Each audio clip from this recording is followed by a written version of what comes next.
you've been injured in an accident, you know it's no walk in the park. Car repairs, medical bills, and lost time from work all add up. And if the insurance company isn't paying their fair share, you have to cover the rest, even if it wasn't your fault. That's why you need an advocate. Call us today, and we'll do everything we can to get you moving again. Come on. You deserve clear, risk-free advice to help get you back on your feet. You deserve an advocate. Monty Show, the truth in sports talk streaming.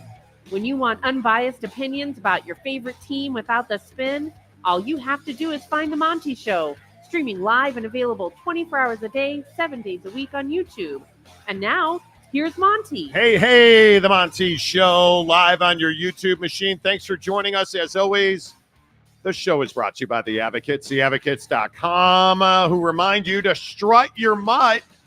That's right, coming up Saturday, October 19th, 10 to 4 at Liberty Park right here in Salt Lake City. The Advocates are proud to support efforts to make Utah a no-kill state in 2025. Bring your dogs, your pets to Liberty Park, October 19th, 10 to 4. And as always, remember, if you got hurt at work, if you get in an accident, you call the Advocates, or you just chat online with an injury attorney 24/7, 365, and it won't cost you a dime. The Advocates understand that when you get in an accident, it's likely one of the worst days of your life. You need clear, risk-free legal advice. That's what you get from the Advocates at theadvocates.com. Holy cow, what a weekend of football. 1 hour from right now, a power hour of NFL talk on the show. Again, CeeDee Lamb and the Dallas Cowboys are going to be front and center. And we got to have a conversation about health and safety in the NFL after whatever that was with Josh Allen yesterday for the Bills. That was a scary situation. We, the beloved, the greatest sports team in the history of all sports teams ever in eternity, the Chicago Bears have a quarterback. We have got a lot of NFL 1 hour from right now, but I think this was one of the most shocking weekends in college football. And I know we've had this discussion repeatedly about the SEC and most college football fans who are not fans of the SEC being burned out and tired of hearing, well, the SEC is the best. Alabama goes to Vandy and loses. And it really wasn't that close. If you go back and look at it, is the SEC now damaged because of this loss by Alabama to Vanderbilt? Is the SEC no longer the best conference in college football? I say nonsense. I understand that there is vitriol and frustration and a burnout factor with how much SEC football we see and how many of the prime SEC contenders seem to always find their way to the top of the polls. But I hate to break it to you. This loss has no bearing on the hierarchy of college football. The SEC conference is the best conference in all of college football, bar none. Now, does that mean they have the best team in college football? It does not. But, Jake, does one loss to Vanderbilt shake the foundation of the SEC conference? Not at all. And I think, what I'm shocked that people aren't saying is this shows you just how damn good Nick Saban was at his job. I mean, he did lose games like this, but it had been a long time since Bama was in the conversation of like, hey, you lost the game that you shouldn't have lost, or like some shocking development out of Tuscaloosa. And I think, when I was watching this game, I had a big appreciation for just the level that Alabama had gotten to under Nick Saban. Now, with that said, I don't think that this is some terrible, indictment, or that Kalen DeBoer is just some awful head coach. And I certainly don't think it changes anything as far as the SEC being the best conference in college football. You saw a team in Vanderbilt come out and run triple option and dominate that game. I know it was, 5 points, 7 points. At one point, I think they were up 2 scores early in that game. Like, Alabama hung around, but I just think that this was your classic letdown trap game. Hey, we came out and, beat Georgia, and now we're, losing to Vanderbilt. Like, we've seen this before in college football. The only difference is it's amplified because it's Alabama and because it's the SEC. And anytime the Hyenas want to, take their opportunity, they're going to. Anytime an SEC team loses, to a team they shouldn't lose to, the hate's going to be magnified. People are going to say the sky is falling. And I'm here to agree. I don't think the sky is falling. I don't think the SEC all of a sudden isn't the best conference. I actually think, to be honest with you, I think this is really good for college football. I think that Alabama being in the middle of it, having some pressure on them, needing to win, basically win out or be, if they're going to lose again, that it better be to one of the best teams in the country. I think that pressure is great for college football because this coming week, and obviously we'll get to it later in the week, you've got huge matchups. Like this was viewed as like some awful thing. And I just don't think it was an awful thing. Was it surprising? Yes, it was surprising, of course. But that doesn't mean that DeBoer should be fired or, Jalen Milroe, some terrible quarterback. Like, I feel like people, because it's the SEC and Bama, just were here for, hey, you suck, you're terrible. I'm happy you lost. And I just don't think that's what it needs to be. Yeah, I think that it's only natural when you're replacing a guy like Nick Saban that you're going to struggle. I don't think there's any doubt. I don't think anybody should be questioning Kalen DeBoer. I think he's the exact right guy for this gig. I think that Alabama is still a very good team. And if you look at the poll where soccer writers who don't watch college football get to vote on, who the best college football teams are in the country, I think it's a tip of the cap that you only dropped to 7. But there's no question how much respect the Big Ten has across the college football landscape. And I think when we get into this discussion about, who do we actually think is the best team in college football? I think that's where things change a little bit. I have not seen a team that's better than Ohio State.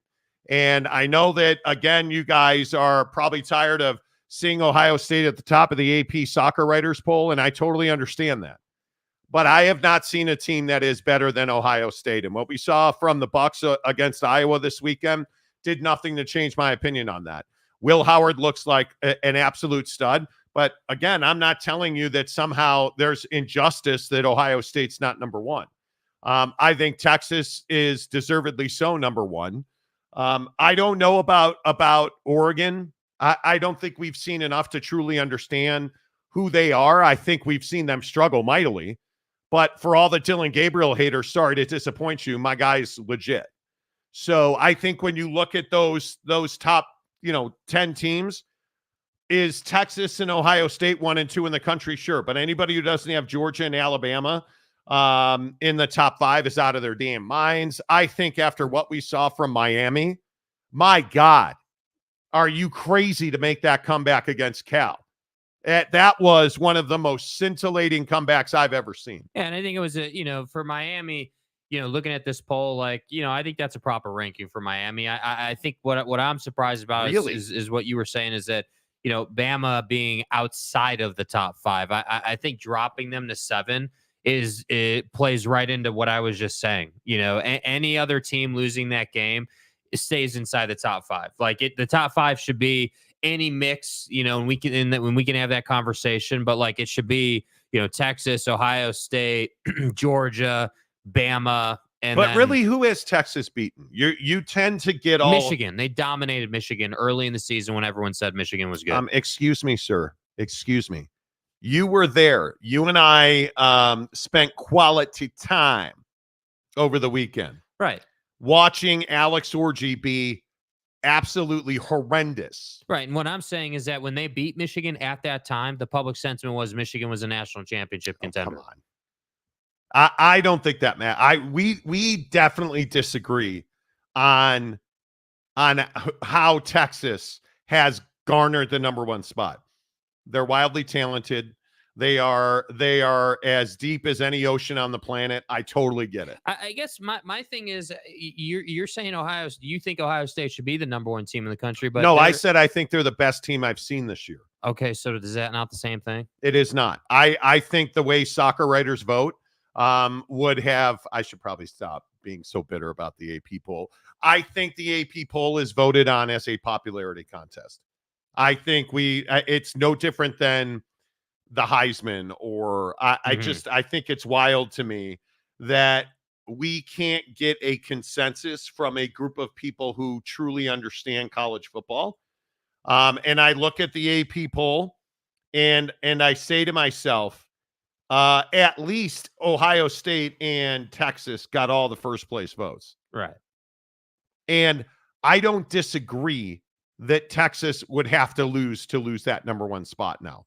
Ohio State's the best football team I've seen this year. Yeah, I guess I just disagree with that. I and it's not just because of the schedule. I think, I love Will Howard. Ohio State's, as talented as they come, but the reality of the situation is that Texas has been playing together for at least 2 full seasons now. I think Texas plays in the SEC, so it's a tougher road than playing in the Big Ten. Although I will say we're going to find out this week with Ohio State. Obviously, this week is the week we've been waiting for months as college football fans. and months. So, I think if, to your point, Dylan Gabriel looked, legit this week, looked very good. Again. And I think that, if Ohio State goes to Autzen and beats them, it's going to be tough. When? Well, you could say when. I mean, I know that this is a Big Ten show and you're an Ohio State fan. That's right. But, if they're able to do that, then I think it's going to be tough to keep them out of that number one right spot. Now, today, who are you picking, Ohio State or Oregon? I would pick Ohio State. Even as good as Oregon looked, I think that because Ohio State hasn't had a real high level of competition yet, we haven't seen everything that they've got. And I know that sounds crazy heading into what is this, week 6 now, I guess, for college football. Heading into week 6, I know that sounds crazy, but when you look at their schedule, Akron, Western Michigan, Marshall, Michigan State, and Iowa, Iowa was never in that game. Iowa can't score points. So you're not in that game. And Oregon's the first true test. And I think, if they can beat Oregon, your schedule puts you in a place where you're going to play Nebraska and then Penn State. You're in a really strong position to go out and take the number one spot in the country. And, I think if I'm Ohio State, that's what I'm trying to do. I am, I'm all in on Ohio State over Oregon. And I think, again, we can sit here and we can vacillate, pontificate back and forth. But I mean, you look at the guys performing right now, and I'm just going to go back to Miami. Cam Ward is playing out of his mind. He's leading the NCAA in passing. I think it's one of the best stories in the last several years. Yeah. What Mario Cristobal has now been able to build at Miami, and that they came back, and they've frankly been walking a tightrope. You go back to the Vatek ending, you go back to this Cal ending, and I don't want to hear about how there was, linemen downfield. There's linemen downfield on every play. For every team, there's linemen downfield. And I just don't think that you can be bitter and you can be upset that Miami is Miami, but they're unapologetically the Miami Hurricanes, and the U is back. And do I love watching Michael Irvin crawl all over football fields with a Miami polo shirt on? I don't. But frankly, the fact of the matter is Miami is better than your team is. Well, and it is remarkable. It's a nice story. I mean, I if you're hating on Miami, I don't know what you're, what you want out of college football. I think Miami being back is great for the game. I think it's clutch that Miami is back in a year when Florida State is absolute garbage and Clemson is about the same. What would the ACC be if all 3 of those teams were nothing? And I think that's the part where I say, hey, yeah, I get it, man. That's 2 weeks in a row where, you've had late game, fireworks and had to come back and make these huge plays, but they did make the plays. Yeah. And Cam Ward did make the throws, and they did win the ball game. So I think it's a great story, and I'm happy for him. Yeah, I also think that when you look at the way that Miami plays, they're fast and physical. I think Cam Ward he's got to be leading the Heisman now. I mean, the games and what they mean to Miami are just so much more than what everybody else is competing. I don't even. Hunter. Ashton Ginty in terms of, that too. I mean, I just want to come out and say, I love the guy. I love Ashton, but bro, who are you doing it against, man? And that's what I can't get away from. And that's the argument. That is the argument. I can't sit here and say, hey, that is the argument. You're dominating. Like, let's be clear. He's dominating the competition. He's almost 400 yards ahead of anybody else in college football. I mean, that is respect. He's got 1,000 yards rushing. Respect. But at the same time, it's Boise State. It's Boise State, group of 5. We're playing NC2K on easy mode. Like, well, let's back that down a little bit and understand who he's playing. NC2K on. He is, dude. He's playing against not the best talent in the country. And this is the hard part, right? And this is where, G5 defenders are going to get all pissed off, but it's the reality of the situation. He did run for 200 yards and 3 scores against Oregon. Yeah, he did. But ultimately, he again, even though it's against Oregon, listen, it's not every week, bro. It's Portland State, dude. Are you put some respect? Anybody know the Portland State mascot real quick? The Viking. You put some respect on the Vikings name, dude. It's the anyway. The point, if it was the Minnesota Vikings, we could talk. I don't disagree with that, but 1,031 yards is stupid good. Anyway, point being, I don't know that they're national championship good at Miami, but I think again, you look at the AP poll this week, they're clearly getting some love. You are in a position where, you're number 6 in the country, and you look at last week, they were 8th. And now you are 6th, and you're steadily moving up. I get that. But I think there is it's not early anymore. Ask Oak State fan, who we're going to talk about in a minute. But it's not early anymore. And you start looking at the AP poll here. There's some real trends emerging, and I think Miami, the Hurricanes being legit. Yeah. And I would also like to point out this was not an ideal weekend in a lot of corners in this country. This was not a great weekend in the Big 12. And this was not a great weekend in the SEC. But here's the question for you. How good is the Big 10? Because I think, and I don't know if Michigan fan is in the room today, but that team's not good. And did they beat SC at home? They did. You can't take that from them. You're on your 8th quarterback of the year. I believe it's your 3rd. You're not good.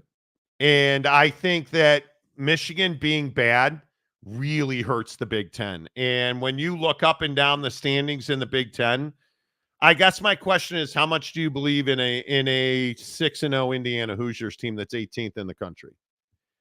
When those wins are FIU, Western Illinois, at UCLA. Okay, UCLA's not good, right? They're 0-3, 1-4, dead last in the conference. But still a lot of travel. Okay. Charlotte, Maryland, at Northwestern. Northwestern, not good. 0-2, 2-3 in total. Is that a fluke? Nebraska, Washington, at Michigan State, Michigan, at Ohio State, Purdue. That's how Indiana finishes up. Yeah, I think that you're going to be an 8-win ball club in Indiana, and that'll be it. I think you're going to lose to Nebraska. I think you're going to, Michigan. I don't know. That's a good test, because if you've got any kind of offense, you're beating Michigan. And then what do you make of Penn State? Because Penn State is also 5-0, 2-0 in conference.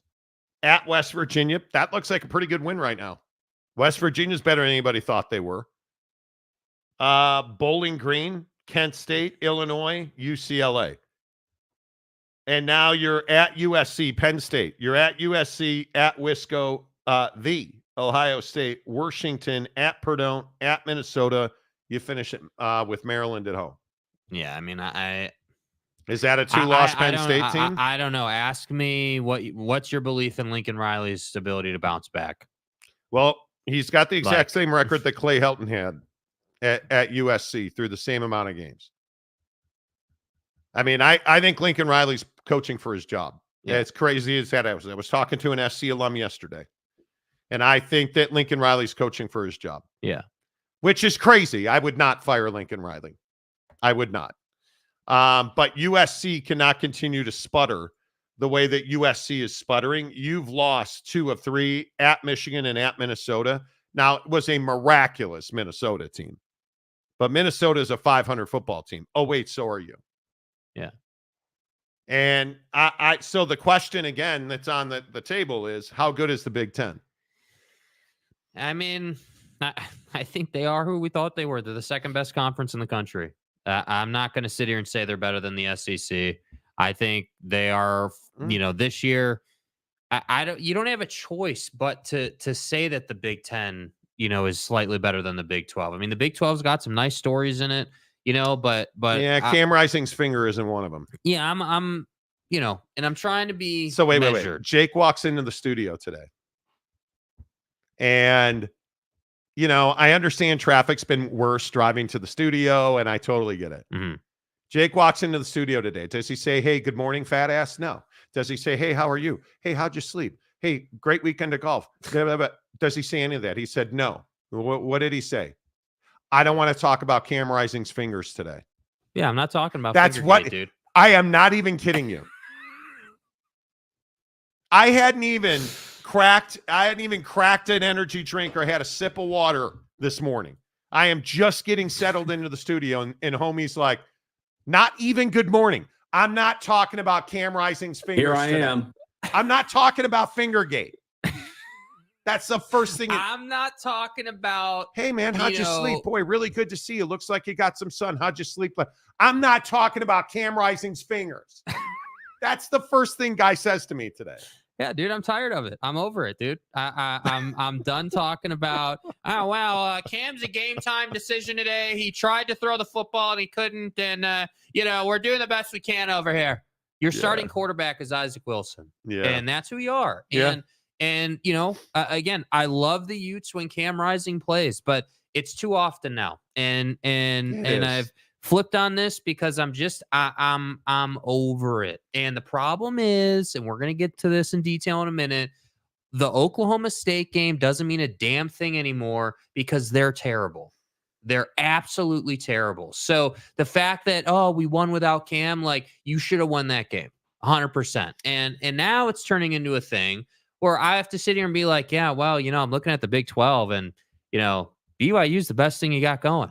Like, all right, before we light Mike Gundy's mullet on fire, how bad is Michigan? And is Michigan in a downward spiral? I don't remember which Michigan fan it was, but one of the Michigan fans came in on Friday and was like, "Oh, Alex Orji's going to break out." And You're a homer is the first part. Alex Orji got benched, and I think we were pretty nails. We were pretty much. Well, we lost one bad game we picked. But anyway, the point is the Bears won. But the point is, I think that Michigan is in real trouble. You're not talented offensively. Your defense is good enough to compete. You're not talented offensively. You let a really inconsistent Washington team, because they are wildly inconsistent right now. You let an inconsistent Washington team come back and beat you in the fourth quarter. And is there any other well-known hallmark about Michigan than if you go to the fourth quarter with a lead, you're done? If you go into the fourth quarter and Michigan's beating you, you're not winning that game. Oh, wait, that's until Sharon Moore took over. And this goes back to the USC debate that we had. Yeah. The Texas debate we had. That USC's loss against Michigan looks really bad now. Texas's win against Michigan doesn't look so good. Looks like a win. Michigan's in a downward spiral, and I don't know how you fix it because, trust me, ask any Utah fan, Jack Tuttle's not that great. No. And now I would assume he's your starting quarterback. Yeah, and I think, frankly, like I think the USC loss, was USC just not tackling. That's just a bad performance. If you tackle, you win that game. And I think that Michigan, Michigan's going to go through it now. And we've been saying this for 6 months. Hey, you're not talented. You're not going to be good.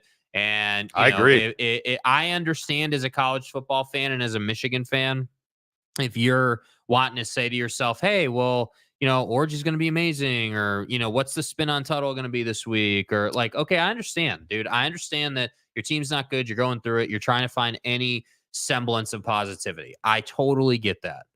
But let's not sit here and say, man, wow, Michigan's the same team they were, because they're nowhere near it. And I it's just rough. I don't think they're gonna be that caliber of football team for a long time. And that's simply because the NCAA is going to limit your ability to recruit and operate. And if you don't have talent in today's game, you're not going to win. And we see that across the board. That is that's not unique to Michigan. That's a universal known fact. Hey, if you don't have enough talent, you shouldn't even be on the field, bro.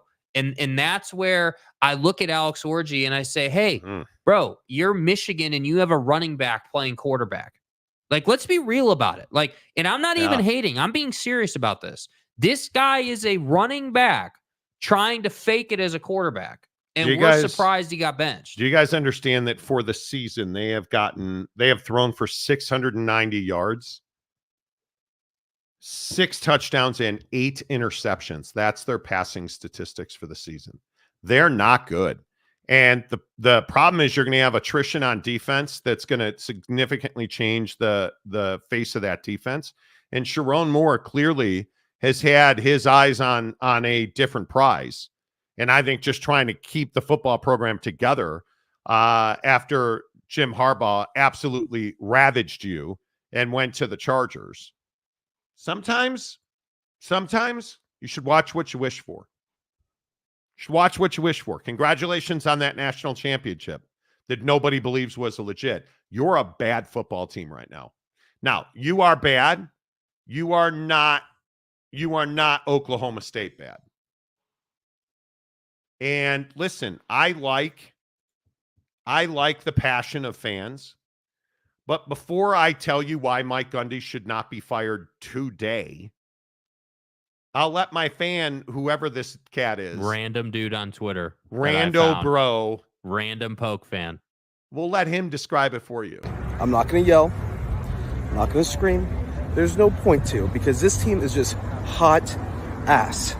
They're terrible. It makes no sense. It's inexplicable.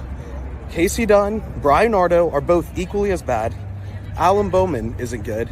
Zane Flores is either hurt, he isn't any good, or Mike Gundy just hates us all. Yeah, Mike Gundy hates you all. How long have I been telling you that? Yeah, I mean, we know this. Do I get, from the hyenas out there, do I at least get some credit for saying, I think I told you back at Media Day 2 years ago that Mike Gundy hates Oak State fans? We don't need Oklahoma. We don't want to play Oklahoma. I'm not going to tell you. I'm going to say the quiet part out loud. Our entire brand and football, identity is tied up in Oklahoma. It's true. Or was true. It is true, because you don't have an identity now. But this cat comes out and he listens to the show, right? Obviously. I'm not going to yell. I'm not going to scream. There's no point to, because this team is just hot ass. They're terrible. It makes no sense. It's inexplicable. Casey Dunn, Brian Nardo are both equally as bad. Alan Bowman isn't good. Zane Flores is either hurt, he isn't any good, or Mike Gundy just hates us all. Yes, he does. He hates all of you. I just want to point out, that's only 30. That's 30 seconds of a 4.5-minute rant that this dude went on in one take. Like, that's how pissed off Poke fan is right now. And I am going to go back to this clip right here. This isn't even the Ollie Gordon, it's okay that you got a DUI. Who hasn't done that 1,000 times. This clip right here. Ask yourself, is this guy qualified to be a head coach at a program the magnitude of Oak State? That's what I told the players. There's no negotiating now. Portal's over. All negotiations history. Now we're playing football. You can enjoy. That was a huge mistake. Because this team is just hot ass. I'm telling you now, I do not believe that Oak State should fire Mike Gundy. Even if they don't win another game this season, he gets at least another year. If you are not having a critical conversation in his office today about the future trajectory of the Oak State football program, you're doing it wrong. I am again telling you, and listen, I know that we have ad nauseum talked about Mike Gundy on this show, and Pokes fans, I understand why you think I hate Mike Gundy. It's not personal to me. And it's what I tell you every day on this show. Take your emotions out of it. Has Mike Gundy done a good job in the last decade of building a championship caliber football program? He has not. Because you don't have Oklahoma to blame for things anymore. They're going to play a huge football game of consequence this weekend against Texas. Are you? No, because your season's over. There are no more games of consequence for you. That's the sad part about Oklahoma State football currently. Your season, this season, ended when you got your ass stomped by Texas in the Big 12 championship game last year. That's where this current season ended. Because what did you do? You did nothing. Oh, Texas isn't going to be here. Why do I need to go and find a better quarterback? Oh, Texas isn't going to be here. Why do I need to go upgrade my offensive line? Oh, Texas isn't going to be here. And we're not going to play Oklahoma. So why do I have to go and do anything different than I've done for the last 9 years? Well, the answer is you didn't have to. So you didn't. But what you did do is you defended Ollie Gordon getting DUIs.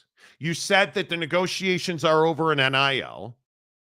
And you promptly have come out and embarrassed the history and tradition of Oklahoma State football. And I will tell you again, the same thing that I have said for 2 full seasons now on this show. You have all the money and all the resources and all the excuses. That's what you're living on. You're not talking about that you're well-funded. You're not talking about the fact that you should be a dominant NIL program. You're not talking about the fact that Mike Gundy's not the guy who you've all, as Poke fans, said is some icon and some national championship caliber coach. You're not talking about that. You're making excuses. It's the official's fault. It's this guy. It's that guy. Stop with the excuses and let's get real about where Oklahoma State football is. Nowhere. You're irrelevant. That should tell you right there. You're irrelevant. How does that feel? How does that rest on your chest this morning? When you got beat by a program that's been calling for their head coach to be fired for 2 full years now. Neil Brown needs fired. And they just beat your ass. And it really wasn't ever that close. How does that feel today, Oak State fan? And I hope it stings. And I hope it doesn't feel good. And I hope you're coming to the realization that if Mike Gundy is not forced to terminate both of his coordinators, because that defense is as responsible for your issues as whatever that's supposed to be with a quarterback and a running back. I think we call it offense, but not really. 9 of 14 on third down as a defense. Come on. Gave up 9. Come on. You couldn't get off the field. And again, it's like, I just don't know. Like, look, I understand that there's some of this where it's like, hey, you're an Oklahoma State fan. You're going to be really hesitant to be real about the team. You would call it Oak State fan would call it negative. I'm calling it real. Hey, this is the situation, right? Like, I would agree. Yes. You're irrelevant. Like, your head coach is sputtering. Both coordinators should be fired. The fact that Ollie Gordon is a nobody this season is a lot on Ollie. He's obviously responsible for his performance, but a ton of it is on this coaching staff, and a ton of it is on Casey Dunn. And I think that ultimately, as an Oklahoma State fan, and this is kind of the angle I said, that I brought out, with the whole Michigan thing 6 months ago. You're Oklahoma State, man. You're a great institution. You are a Big 12 staple. Like, you could be a national championship contender. Should be. Agreed. But here we are talking about, hey, yeah, our season's pretty much over. Like this random clip that we've been playing, this fan clip. This dude goes on to say, well, we're all thinking, is Oak State even going to be bowl eligible? Are you going to be a 6-win team? Because I think you have to start asking that question. And no, I don't think it's outlandish. I don't think it's like a red ass hot take, I don't either. You're hating take. I think it's a legitimate question because typically with most football teams, painting with a broad brush, you're either a defensive team or you're an offensive team, right? Like one side of the ball is usually better than the other side of the ball. And you can, like with Utah, hey, you're a defensive minded team that just kind of has to scrap it together on offense right now, right? But with Oklahoma State, you're not good on offense. You're unimaginative. You're boring. Do you guys understand that Ollie Gordon is not top 50 in rushing? How is that possible? Here's some of the guys that have better rushing numbers. Damian Taylor from Troy. Fluff Bothwell. This cat's name is Fluff Bothwell. Dude. From Directional, Alabama. Has better numbers than you. Darrell Robinson from UConn. Kane Udo from Army. Better numbers than you. Tyler Huff from Jacksonville State. Better numbers than you. Savion Red from Reno, Nevada. Jaden Nixon from Western Michigan. All of those cats are far better. How about some of the guys that have double the production almost? You look at guys like DJ Giddens, who is sharing the ball at K-State. DJ Giddens. You look at Le'Veon Moss at Texas A&M. It's Oak State fan always gets on me about my Taj Brooks take. But is there any question Taj Brooks is the best running back in the conference? No. He is the best running back in the Big 12, and he ran Tech to a victory this weekend. And the really sad thing is, I don't even think that Taj is the most talented back in the conference. I think Ollie Gordon's the most athletic, talented running back in the conference right now. The problem is that he is playing on a team that somehow, some way, after a Big 12 championship game appearance last year, is just, I don't even know what the proper label would be. Like, unimaginative disarray, is a great label for the offense, but they're just a mess. And I don't know. I guess my big thing with Oklahoma State is I don't know how you were Big 12 championship game material last year, and now we're just like bottom of the barrel this year. Again, you don't fire Mike Gundy, but I'm really hoping whoever he is accountable to, if there is such a thing at Oak State, that Mike Gundy is accountable to somebody. I hope there's critical conversations happening yesterday and today, because I don't know how you continue to do this at Oklahoma State. You deserve better than that. Yeah. You deserve way better than that. All right, let's get to you. Less of us, more of you. 20 minutes from the NFL. Let's run through your comments presented by our good friends at Prize Picks. Prize Picks, the best daily fantasy app in the business. Download it on your phone right now. Use the promo code Monty to open up a new account at Prize Picks. Monty Monty. Open up a new account. You deposit $5. They'll give you 50 more. It is the best daily fantasy promotion I've ever seen. Some of us had a really good weekend. Yeah. On Prize Picks? Yeah. I did not. I should just give up the ghost. You had a pretty good weekend. Yeah, 2 for 3 on the NFL. I don't know what I was thinking with Justin Fields. He had a demon on Prize Picks for 224.5 passing yards. I thought, it's the Dallas Cowboys defense. Yeah, that's what you were thinking. That's what I was thinking, but no, didn't come through. But overall, good weekend, man. One got my money back plus some. Like, we're in a good spot. So when you look at how you have matriculated to maturity. Yeah. I just like using big words. When you look at how you have really, you've become kind of a a successful Prize Picks player now. Yeah, I go on runs. Like typically I'll go like 4 or 5 wins in a row, and then, I'll put together a couple losses.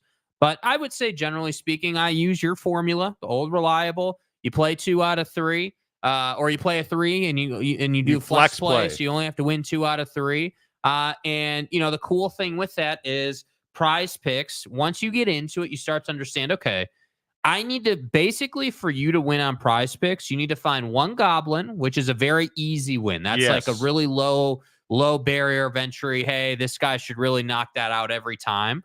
And then you need to find one more that is not a goblin, just a standard pick that you feel really good about. And then from there, you can kind of risk assess on the third one. So like, as an example, over the weekend with this pick we're talking about, I had Derrick Henry on a goblin. How about another run? What was that, 56 yards last night? Dude. So I had him for on a goblin for half a rushing or receiving touchdown for Derrick Henry. So he hit that. I had Jaden Daniels on just a straight up line, no goblin or demon, straight up, 211.5 passing yards. He hit that at 238 passing yards.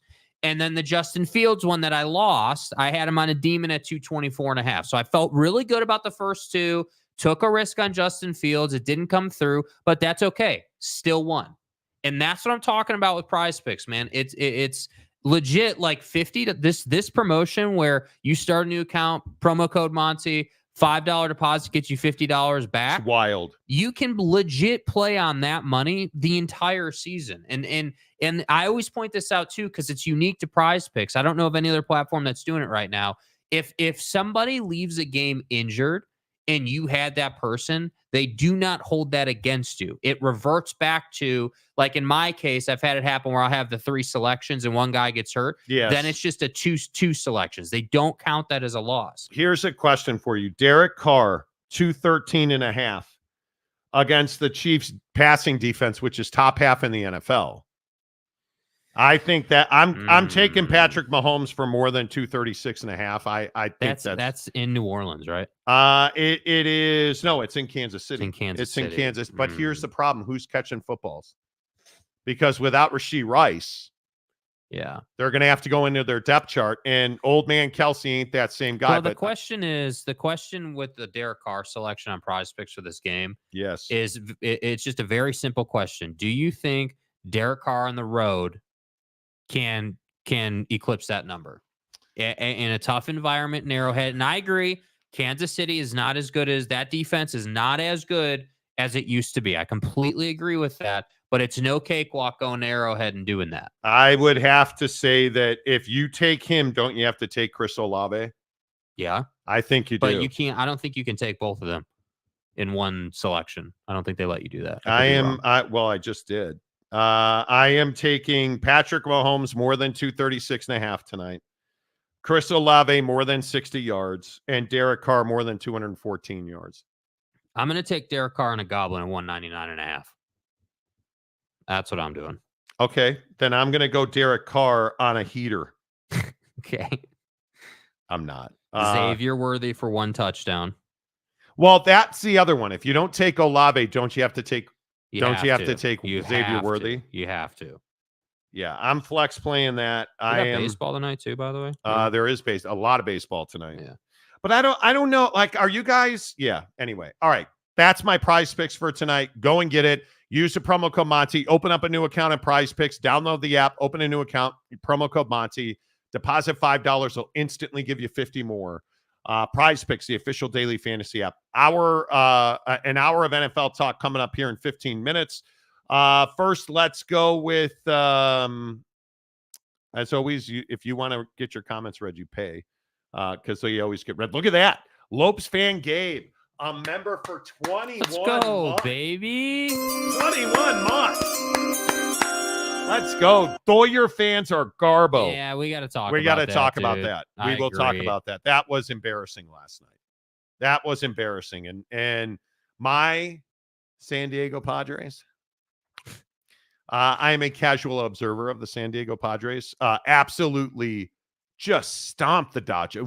Shocking last night with Flaherty. Maybe Flaherty's not the guy that we all thought he was going to be. Lopes fan Gabe, good to see you. Badass 377 dude. for $5. What you guys think of the Pac-12 added an Eastern division that consists of? I don't think that you're not looking for JMU or ECU and I still maintain. Talked to a guy over the weekend about the AAC. The letter of intent, the commitment letter, essentially, that AAC members signed is binding. I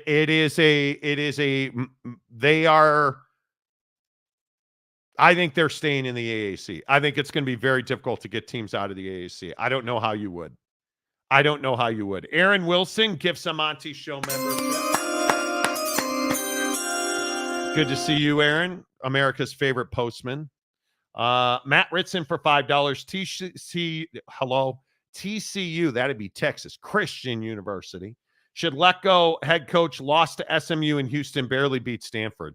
Yeah, Spike Dykes' kid at TCU is in. You want to talk about a hot seat? TCU fans are not amused this morning. They lost again, and I don't truly.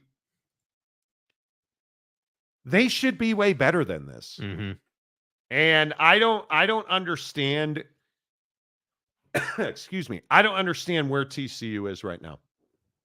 Well, I understand that they're one of the worst teams in the Big 12. I mean, who are you, Kansas? Could I have been any more wrong about Kansas? Hot ass. I mean, but again, you look at the bottom of the Big 12 and you knew UCF. I'm surprised UCF's not better. I'm surprised TCU's this bad. But is anybody really surprised that Houston, Baylor, is anybody surprised that Baylor's the second worst team in the Big 12? One of the offers in the Big 12, Oak State, Baylor, and Kansas are all 0 for 3 in the Big 12. I'm not surprised at all. No. I am not surprised at all. And, by the way, BYU fan, congratulations. Did anybody notice at Big Noon Kickoff? Big Noon Kickoff's coming to Provo this week. Don't mess it up. Do you buy into BYU being one of the best teams in the league right now? I do. Yeah. I think they're playing well. I think that we haven't, with all due respect to Jake Retzloff, I love the guy. I don't think we've seen his best yet. I would hope not. I think that, he's still working on risk management, ball placement, understanding, and I don't know, maybe it's harsh to say he doesn't understand where he can't put the ball, but some of those throws against Baylor weren't great. I wasn't impressed, but he did enough to win the game. And I think that's been the story with Retzloff so far, but I'm going to continue to say it. Those kind of throws that he made against Baylor, the one that led to the interception where it just leaked right on him, that's going to come back to haunt you against better football teams. Ball placement's been a problem for Jake this year. No doubt about it. And I think that, with that said, I would say, I think they legitimately are one of the best teams in the Big 12 right now because their defense can make plays. They have an active defense that's looking to turn you over, that is in the right scheme at the right time. I also think you have a chance to go 7-0 here. I mean, the Oak State game looks very winnable. I would expect them to win that game. I would expect them to beat Arizona. Because the Oak State game's at Lavelle at night, right? Yeah, 8:30. Yeah, that's that. I would expect you to win. I have not seen enough out of Oklahoma State to think that they can go in there and win. Now, that could be a hell of a win. Yeah. And I think Utah, didn't we talk about last week? And if somebody would like to help me with it, please do. Who is Arizona? Because you're not the team that went to Rice-Eccles and won. You look far more like the team that lost to K-State. And Taj Brooks just ran your ass over. Mm-hmm. And I not that you guys need me to tell you this, that game was at Arizona Stadium in Tucson. What Barron have in that game? Not enough. Baron Morton, I think this was one of the worst games I've seen him play. 17 of 29, 214. No scores, no picks. So if you can run the football, you can beat Arizona. Taj Brooks, 21 for 128 and 3 touchdowns, 6.1 yards a carry. So he's physically dominated you up front. I mean, he had a field day, clearly. Yeah, how about my guy Fafita, though, the Fighting Fafitas? 28 of 49. 301 and 2 picks. Well, Monty, we didn't have a lot of balance offensively. Tetaroa McMillan, 8 for 161. 8. Do the math, friends. That's 20 yards a catch. So, again, if you're BYU, you can go 7-0. You can go 7-0, but show me a scheme this week. Schemer. Yeah. Jay, show me a scheme this week where you've got man over on Teddy all game, and you can stop the run while doing that. And I know I'm a huge Tetaroa McMillan fan, and we've talked about it on the show. That cat is elite, bro. He's got to be considered top 5 wide receivers in all of college football. I mean, he is, and probably better than that. I mean, he is really, really good. Say wreck him for $2. Texas Tech was daddy this week over UA. Hey, we don't have to talk about, Joey this week, right? That's a big win, and my guy Taj Brooks. Yeah. I just will continue to advocate for Taj Brooks. I think he's the best running back in the conference. Daddy. And why? Grow up. I think he is one of the best backs in the country, and certainly the best back in the conference. Yeah. I'm a huge, as you guys know, I'm a huge Taj Brooks fan, without doubt. Let's go back and Daniel Dixon. Oklahoma State is lazy bottom line. Well, they don't seem to play hard. I would agree with that. But what are they playing for? See, and this is the deeper issue. I don't disagree with this take. Hey, they appear to be lazy. But what are you playing for if you're a guy on that roster right now? What is the? Yeah, I don't know. Like what are you trying to get after? Like the scheme, with all due respect, is garbage. Like what? And we talked about this when they played that game against Utah. First 15 plays, I think Ollie had like 9 carries and like 40 yards or whatever, was looking good. And then you just go away from it. So I don't think that necessarily that there's a lot of trust in the play calling, and like the vibe is just not good this year. But I will. There's no doubt Casey Dunn, the offensive coordinator at Oak State, should get whacked tomorrow, yesterday, the day before. Yeah, nobody would complain. But your defense hasn't been good. Nardo is not like, it's not like he's schematically challenging every quarterback he faces. Hell, he got beat by Isaac Wilson, a freshman who has looked average at best in certain situations, right? And we're talking about, did you guys look at the numbers against West Virginia? You probably shouldn't. Alan Bowman is 10 of 19 for 116 yards. You only ran the ball. Do you guys understand your net rushing was 36 yards? That's Oklahoma State.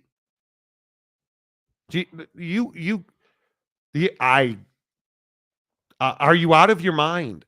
This team is so bad offensively, but defensively, you talked about this earlier, not to be redundant. Do you guys understand that they were 9 of 15 on third down? Like West Virginia was 9 of 15 on third down and 50% on fourth down at 2 of 4. This defense is not good.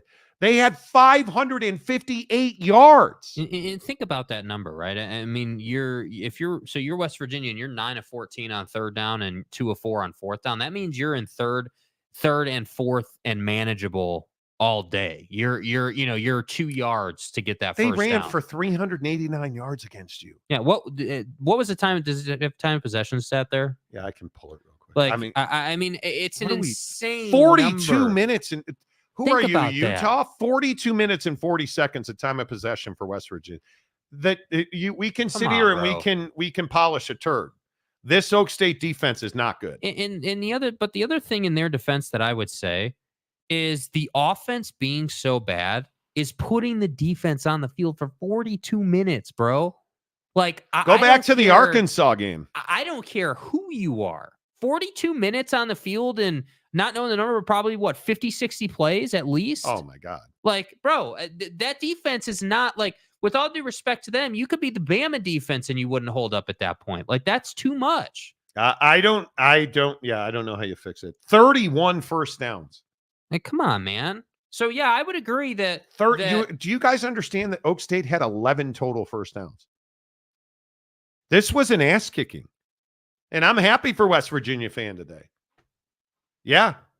Scott of Greywater Watch says, come on, guys. Okie State, really? How about Arkansas? Arkansas with a big win this weekend. Arkansas, absolutely. Mike Smith.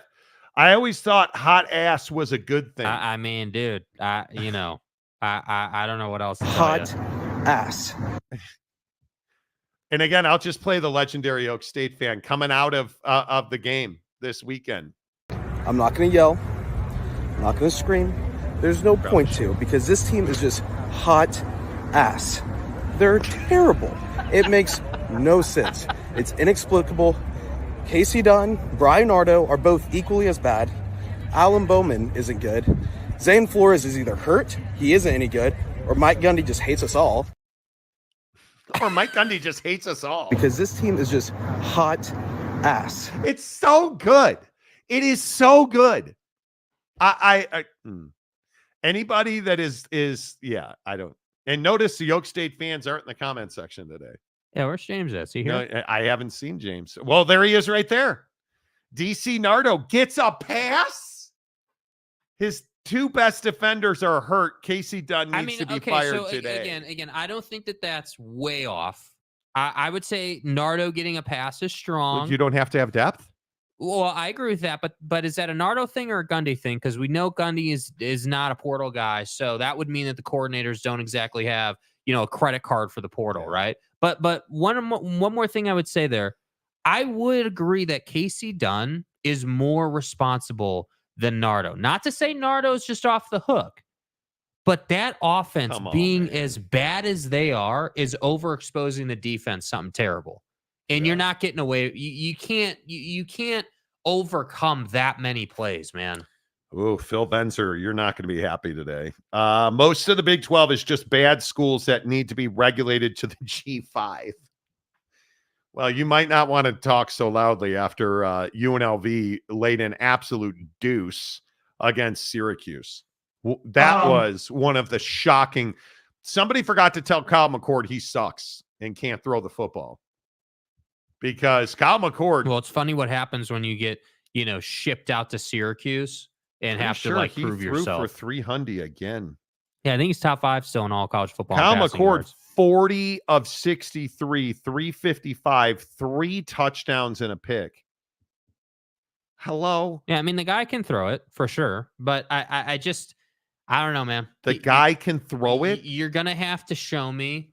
So are we now graduating to, hey, it was Ohio State, it wasn't Kyle McCord? Is that what we're... No, Kyle McCord's not good enough to play at he's not good enough to play at Ohio State. But you look at where Kyle McCord is, he's 4th. Jeez. You guys, Cam Ward, 2,219 yards passing. Nah, he's not any good, dude. He's garbo, dude. That's ridiculous. Jackson Dart, Josh Hoover at TCU. Again, Sonny Dykes, what are we doing? Where is, the guy missing on this list? Alan Bowman? No, where's Avery Johnson, the prolific thrower of the football? Stop. Alan Bowman's actually 6th in all of college football with 1,653 yards. Now, the guy's got 37 interceptions, but it's actually 8. Anyway. It's actually 8, but, it's fine. UW fan Jim, good win for you guys. Washington was shooting themselves in the foot with penalties. They cleaned that up Saturday and still had some really stupid penalties. Yeah, I thought you looked better Saturday, dude. I thought that the tackling, I talked a lot about that last week. I thought the tackling was pretty solid. I think that you handled, so we were watching that game. We pretty much watched that game front to back, and the transition from Orji to Tuttle and the way your defense handled that, I thought was really good. I appreciated the fact that when they made that switch, you immediately dropped right back into cover 2 and kind of let Tuttle show you what he was going to do. And you kept them in check for the most part. I thought you did a fine job. NFL coming up in 5 minutes. Let's run through some comments for you. And Donuts, Oak State has imploded. I would agree with that. What future does Gundy have? I don't know, Hoffman. I don't know. I think that program needs an overhaul after the season. You've got to. I would fire Casey Dunn right now. Out. Yeah. What agreed. is Mike Gundy? And then after the offseason, I think you have to do what Kalani did 2 years ago at BYU and clean house in your coaching staff. Because look at the benefits it's paying. Friends don't generally win, Yeah. Phil Venzer, Monty needs to go see the eye doctor. Hey, Phil, quick question, bro. So you spelled Monty Monte. Did you not see Monty? I believe here? That's probably intentional. Thanks, dude. Phil Venzer never agrees with anything and consistently is not a fan of mine, but I appreciate you being here. Mike Smith, if Gundy is fired, he can have a great future in hair modeling. He could. What do you model? Gloves? Scott of Greywater Watch. Out of all things that happened this weekend, you choose to talk about Okie State? What do you want us to talk about, bro? We talked about Alabama. We talked about Oregon. We talked about Texas. We talked about, Michigan. We talked about SC. Like, what would you talk like about us Miami to talk and about, Cal? dude? Like if you don't understand that Oak State is a huge story in this conference. Oak State being bad is a disaster for the Big 12. And by the way, we have a huge Oklahoma State following. Like, people come to our show for Oklahoma State opinions. Oklahoma State is absolutely a talking point in college football today. I would love your opinion, Scott, on what we should be talking about today. UW fan Jim, Mike Smith, West Virginia just can't get any respect. I don't think that's true. But Oklahoma State's no longer a great win. Is beating Oklahoma State in Morgantown, is that a great win? I don't think it is. San Diego State Glenn, now I know there is a difference between hot ass and hot ass. Exactly right. And that's the big takeaway from today's showroom, dude. To me, that's right. Yeah. The stadium guy, James. Right now, I'm just hoping Oak State makes a bowl. It could be a toilet bowl, but it's a bowl game. I like it. Mike Smith, West Virginia got their ass stomped by Pedo State and gave up a big lead to Pitt. I hate football teams in PA. Well, how about Pitt being 5-0? Yeah. Now, they haven't played anybody. Their schedule and Penn State's a good football team, dude. That's no pushover team. I think Penn State's better than we thought they would be. Yeah. I don't have any doubt about that, but I think there is some question. Wednesday, we need to do real versus fake, because I think Pitt's a very interesting conversation. If you look at the ACC and you start asking yourself, where does Pitt line up? They're number 22 in the country right now. Their wins are Kent State at Cincinnati. That was a great game. Yeah. Youngstown State and North Carolina. So what I'm saying is, are those 5 quality wins? That's a big question. West Virginia is a good win. Yeah. That's a rivalry game. And Pitt's got a soft ass schedule too. I mean, Cal, at home for Cal and Syracuse, at SMU, West Virginia, Clemson, at Louisville, at Boston College. So I think Syracuse, Clemson, and Louisville are going to be. Yeah. Although Louisville, I finally start saying nice things about Louisville football, because people have been writing me that I don't respect Louisville football, and now you lose back-to-back to Notre Dame and SMU. What did I tell you about SMU, dude? Is SMU a good win now? I wouldn't say a good win, a better win. If you're a BYU fan, you better hope they keep winning, because that certainly would help you, right? Yeah. Eric and Raleigh, good morning. When the hell did James become the executive producer of the program? Exactly. Phil Venzer, you would talk if Utah got screwed by the refs. I'm not a Utah fan, number one. And number two, if a call by the refs is costing you a game, what does that say? You're probably not playing great football. Did Miami play great football against Virginia Tech? They certainly did not. Did they play great football against Cal? Not early. That comeback was phenomenal. And again, I will just point, because I think everybody's talking about the Miami officiating this year. Has Miami gotten favorable no calls? Yes. Yeah, they have. But the question that I would ask is there not a lineman downfield on every single play? Yeah, I mean it is a situational call. Like the way I always describe it, and this is the NFL and college football, like, is the penalty you're committing consequential to the play? Like, hey, if you're holding this guy, if you were not holding this guy, does he go and make the tackle to save the win for his team? Oh, you're on the other side of the field and you and him are jawing and holding each other. Yeah, we're not going to call that a penalty.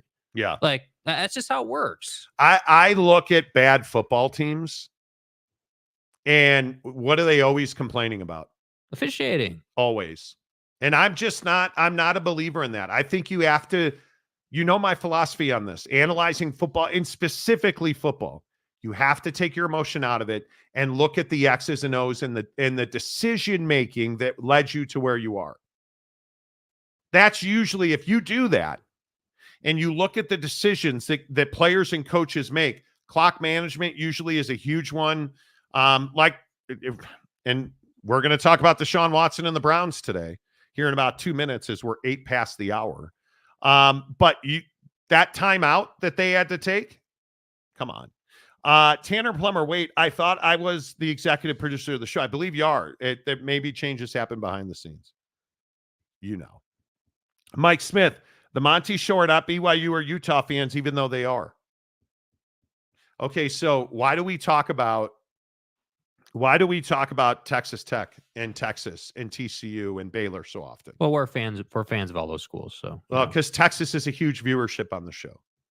What's our number 2 viewership on the show? The state of Utah. BYU. And do you know how many people have found this show searching the hashtag BYU football? It's enormous. And by the way, they're good. They're relevant. It's not like they're 0-6. Yeah. The eye patch. Looked like Texas Tech might be the dark horse a year later. Texas, the thing that worries me about Texas Tech is you have a coach who makes terrible decisions. Yeah. Like Joey McGuire cannot be counted on. He makes terrible decisions. So that worries you. 0 blitzing in overtime in Laramie last year. Yeah. Is the best one that I can think of. Eric Wasikowski, off topic, but go Tigers. You got thumped by the Gardos in game 1. My goodness. Tanner Plummer, I'm not a blame the officials guy. Bad calls are part of the game, and it's pervasive. Yeah. There are bad calls in almost every single game. Every single game. Ferris Khan, everyone in Morgantown roots for the Steelers. West Virginia is de facto PA town like Toledo is a Detroit Tigers town. But who's a Michigan town? Yeah. What, and was it Ferris that was talking about how Alex Orji was going to break out? And yeah, he's going to break out as in he's broken out of the locker room because they cut him. Alex Orji. He's going to throw for 500 yards, man. No, the take was he's going to throw for 150 yards and they'll be fine against Washington. Yeah, that didn't work out. Which is good. Brandon Butler, end of the day, championship teams need to be good enough that the refs don't make a damn bit of difference. Ohio State, Texas. Yeah. You got to be that good. I would agree with that. It will be BYU and Utah in the Big 12 championship. That would be funny. I disagree with that. Yeah. No, Monty is an SEC homer and doesn't give a pass about anything but the Tide. Well, he pass, not. Yeah, see what he did there. I don't give a piss about nothing but the Tide, baby.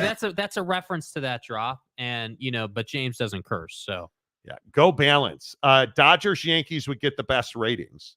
Gonna have to find some room this week to talk baseball. Just saying. Mayor McCluskey, hello, good morning. There it is. You mentioned Laramie. I try. Old reliable. I try. Old reliable. Tanner Plummer, you're a homer. Yeah, that's the first part. Yeah, it's you're a homer is the first part. Phil Venzer, the game is too fast for the officials. Need more technology. Okay, but here's the deal, Phil. I get it. You're not wrong. I'm not disagreeing with you. You want to talk about officials? We're talking about the game. I'm guessing you're talking about a targeting call. Yeah, cool, great. Targeting is video review. Every targeting call is reviewed. So that's a bad loss, Phil. There's no way to spin the UNLV loss.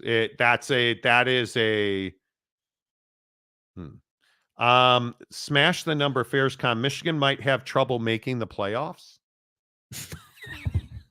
Dude, I need. You're a homer is the first part. I need whatever it is you're smoking, because this kind of fantasy land, and Michigan fan has lived in this fantasy land all year. And I've tried to gently let you down.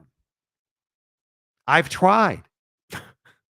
Alex Orji, Jack Tuttle is not a starting quarterback. He's had how many opportunities? You know where you're going back to quarterback here.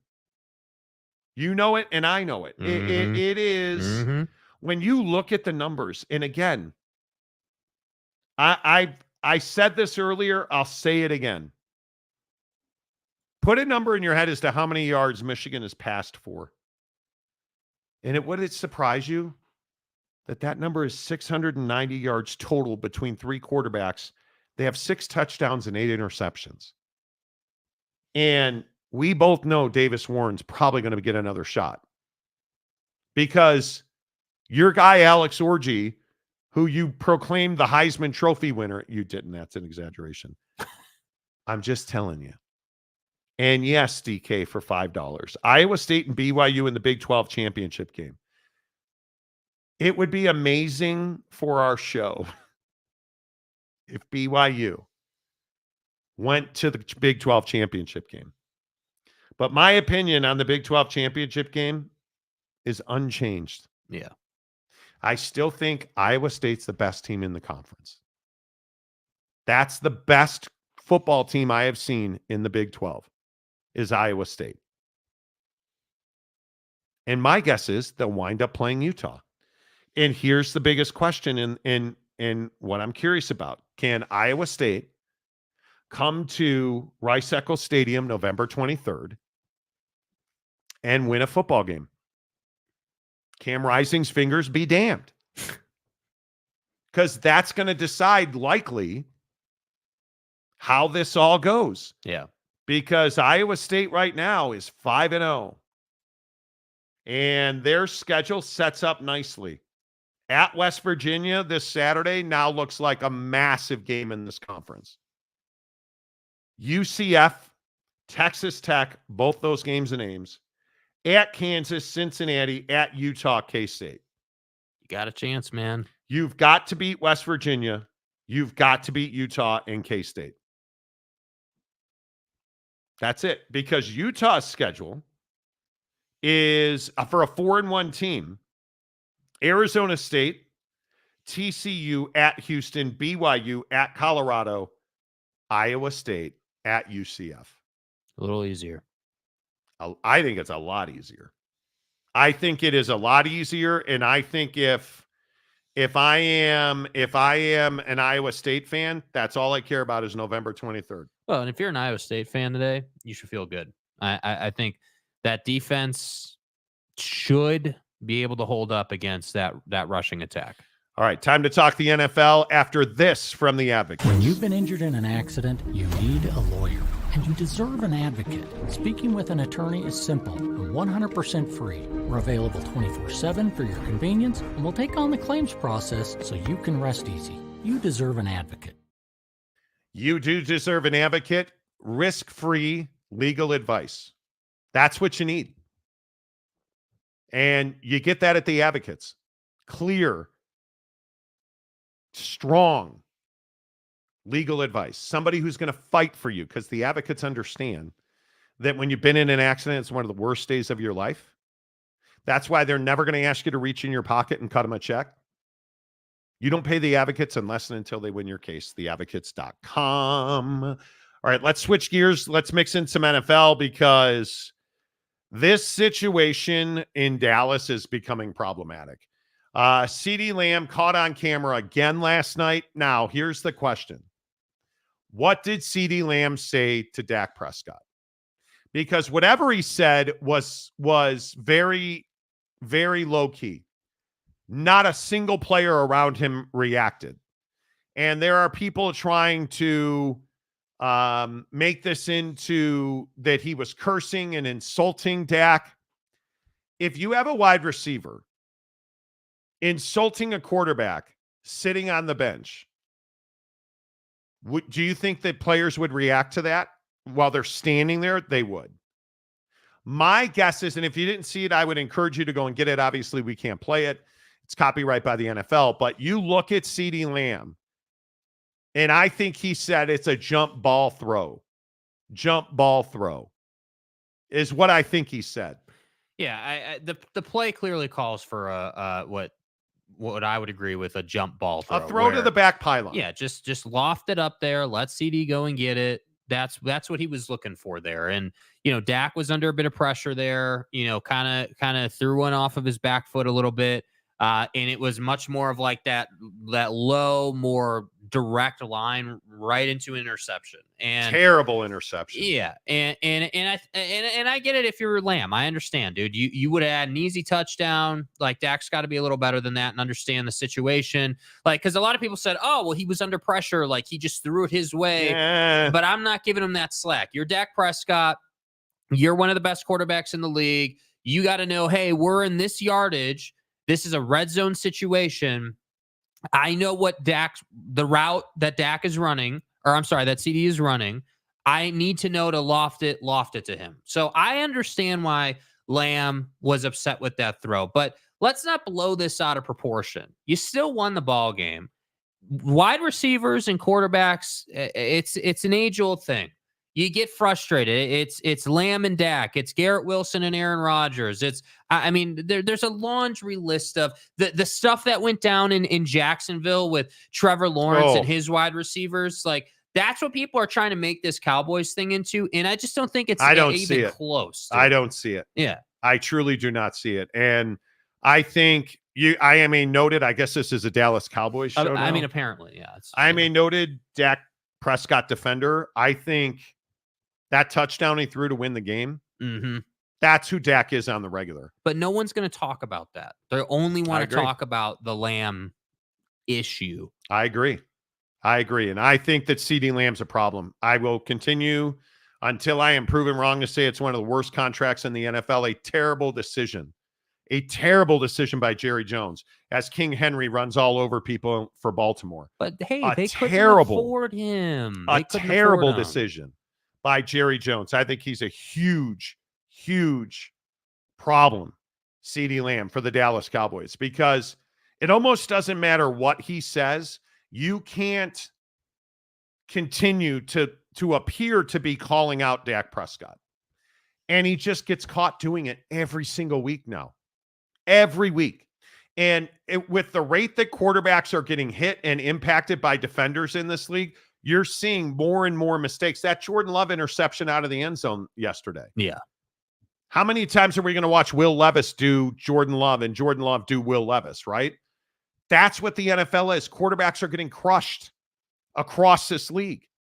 And I'll even move to Deshaun Watson in the Cleveland Browns. Man. I understand that Deshaun Watson's not been very good at all for the Cleveland Browns. But again, I'm watching this game yesterday and I'm saying to myself, this is not Deshaun Watson's fault. The Cleveland Browns are in a situation where you're going for it on fourth down. Stefanski clearly wants to go for it on fourth down, right? So you send a play call in, and Deshaun Watson goes very CeeDee Lamb. Same situation. Deshaun is pointing at the huddle when he's got the fourth down call, but there's 12 guys in the huddle. And so Deshaun walks very slowly over to Kevin Stefanski, who does not call a timeout because he can't burn that timeout. And it looks like Deshaun Watson and everybody on Twitter last night, he quit on his team. There's 12 guys in the huddle. Whose fault is that? Who's calling the plays? Where's the quality control? They frankly went to Washington, and I think Kevin Stefanski probably got fired yesterday. Because at the very least, there is no clear structure of power offensively in that coaching room. Mm-hmm. And Deshaun Watson is not the problem in Cleveland. Is he the solution? He's not. Do you really think bringing in Jameis Winston is going to fix what ails this Cleveland offense? Because I'm here to tell you it's not. 2 weeks ago, we saw all we needed to see to know that it's still there for Deshaun Watson. Your offensive line's a mess. You still don't have Nick Chubb back. And I just think you have a football team that doesn't believe in what they're trying to accomplish. They don't believe in what the schematics and the game plan are telling them to do. And I would completely agree with that. And I think that when to that point, I don't think that's exclusive just to the players, because when you have in that, it might seem nuanced, right? It might seem like, oh, well, you guys are just kind of picking on him for this 12 guys in the huddle thing. But in that down and distance, in that situation, going for it on a fourth down, it's in a period in the game when you can't burn your timeout yet, that it's inexplicable, it's inexcusable to make that mistake. And the point I'm getting to here is that 12 men on the field for any football team is one of those penalties and one of those situations where you had such a breakdown in communication that your quarterback, damn well knowing they can't burn the timeout, just said, you know what, we're not going to run this play, right? We're going to take the penalty. We're not going to run the play. And it is what it is. And so when Browns fan wants to go on Twitter over the weekend, because I would agree with what he said, all Browns fans' reaction was, hey, you know, Deshaun, he's quitting on his team. He walked off into the locker room. Like, what the hell was that? Like, do you understand that everything that just went down is out of his control? He's not in control of who the sideline sends out to the huddle. He's not in control of what play comes in. He can audible. He can adjust the play. He can adjust protection. He can throw the ball where he wants to. He can pitch it the way he wants to. You know, he can do a lot of things on the field. But when you send 12 guys or 11 guys into the huddle in that situation, that's not going to work, man. That's not something Deshaun can control. So with all due respect to the Deshaun haters today, I would agree he's not the solution, but he's not the reason you went sideways yesterday. A Stefanski-led coaching staff is why you went sideways yesterday. What happens? Let me put it to you this way. What happens if the proper play call comes in with the proper personnel or the proper number of personnel in the huddle? You go out and you execute that play. Now we're having a different conversation. What happens if you score on that play? What happens if you get a positive outcome out of that play because the sideline and the coaching staff communicated correctly and everybody went in when they were supposed to? Maybe we wouldn't have to talk about, you know, Deshaun quitting on his team allegedly. And that's the issue that I have with the Browns right now. You paid this guy the contract. Yeah. Then you renegotiated the contract, which I loved. I thought that was really smart. And now we're having to talk about Stefanski and the staff. And so it's just those little situations where they just don't help things. And that's what's hard. Yeah, and I think you look in Dallas. I think you look in Cleveland. I think this situation with Josh Allen coming back into the game. Did you guys see this hit? Holy cow. Josh Allen takes a massive hit. Hits his head on the ground. Clearly concussed. They never took his helmet. They gave him smelling salts, and he went right back in the game. And to their credit in Pittsburgh, Justin Fields, who I think is one of those battered and abused quarterbacks, when he was with us in Chicago, the Bears, he took an absolute physical beating, and the refs never threw a flag. He took a hit last night that was actually, I thought, a legal hit, and they called unnecessary roughness, roughing the passer, forcible contact with the head and neck area. And they took his helmet away and put him in the medical tent, and then came right back in the game. So at least they evaluated him. But what I said earlier, the physical pounding that quarterbacks in this league are taking, I don't think in my lifetime as an NFL fan that I've ever seen it like this. I don't remember a time where quarterbacks are taking this amount of damage, making this amount of money, and taking this amount of damage. This is bad business. If you are the National Football League, I feel like this is bad business. Yeah, I think, number one, the conversation around concussion protocol and the lack of consistency with it is number one top of mind this morning when we talk about bad business in the NFL. Like, you can't have a situation where Josh Allen takes the hit, then hits the side of his head. It's a classic knockout punch. It's right to his temple. Like if you watch the play again, he's falling sideways and hits the side of his head right on the temple of his brain. And you see his body go limp. You see the arms just flatten out. Like it's clear he was unconscious. So the idea that he'd be able to go to the sideline, get some smelling salts, and then afterwards say that he rolled his ankle on the play, that's incredible to me, number one. But then number two, I would agree, the volatility in the league with these dudes making all this money and having nothing behind them, and then you're going to let this concussion stuff go on is, I don't know how that, if you're the NFL and the league office, I don't know how you allow that to continue. Yeah, I don't know, because player safety has to it has to be front and center, doesn't it? Yeah, well, and especially with the Tua situation, like I don't mean to make an example out of Tua, but he's the poster child for this right now. I mean, the past 2 seasons have just been awful. Yeah, breaking news out of the NFL from the AP. New England Patriots safety Jabril Peppers was arrested Saturday and faces charges including strangulation and drug possession, according to police in Braintree, Massachusetts. This is not a good look because Jabril Peppers, easy for me to say, Jabril Peppers, I believe is a team captain for the Patriots, and he's one of their best defenders. He's been injured, but he did not play yesterday against Miami, according to the AP.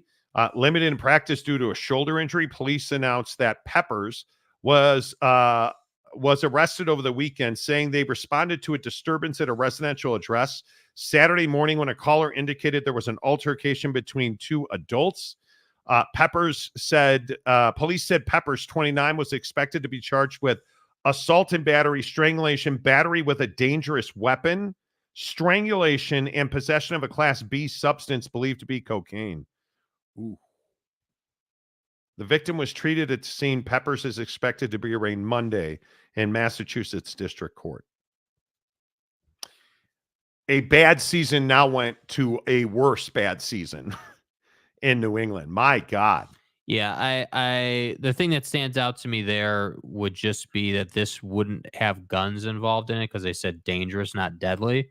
So from that verbiage, it sounds like, yeah, this dude has possession of drugs. He beat someone, strangled someone, and now is, going to pay the price for that. And yeah, I would agree that, your first season out is not going well. No, without Belichick is what. Yeah, without Belichick is not going well. And nobody expected them to be good, but like it's different when we're just talking about football or when we're talking about guys like beating other human beings and football.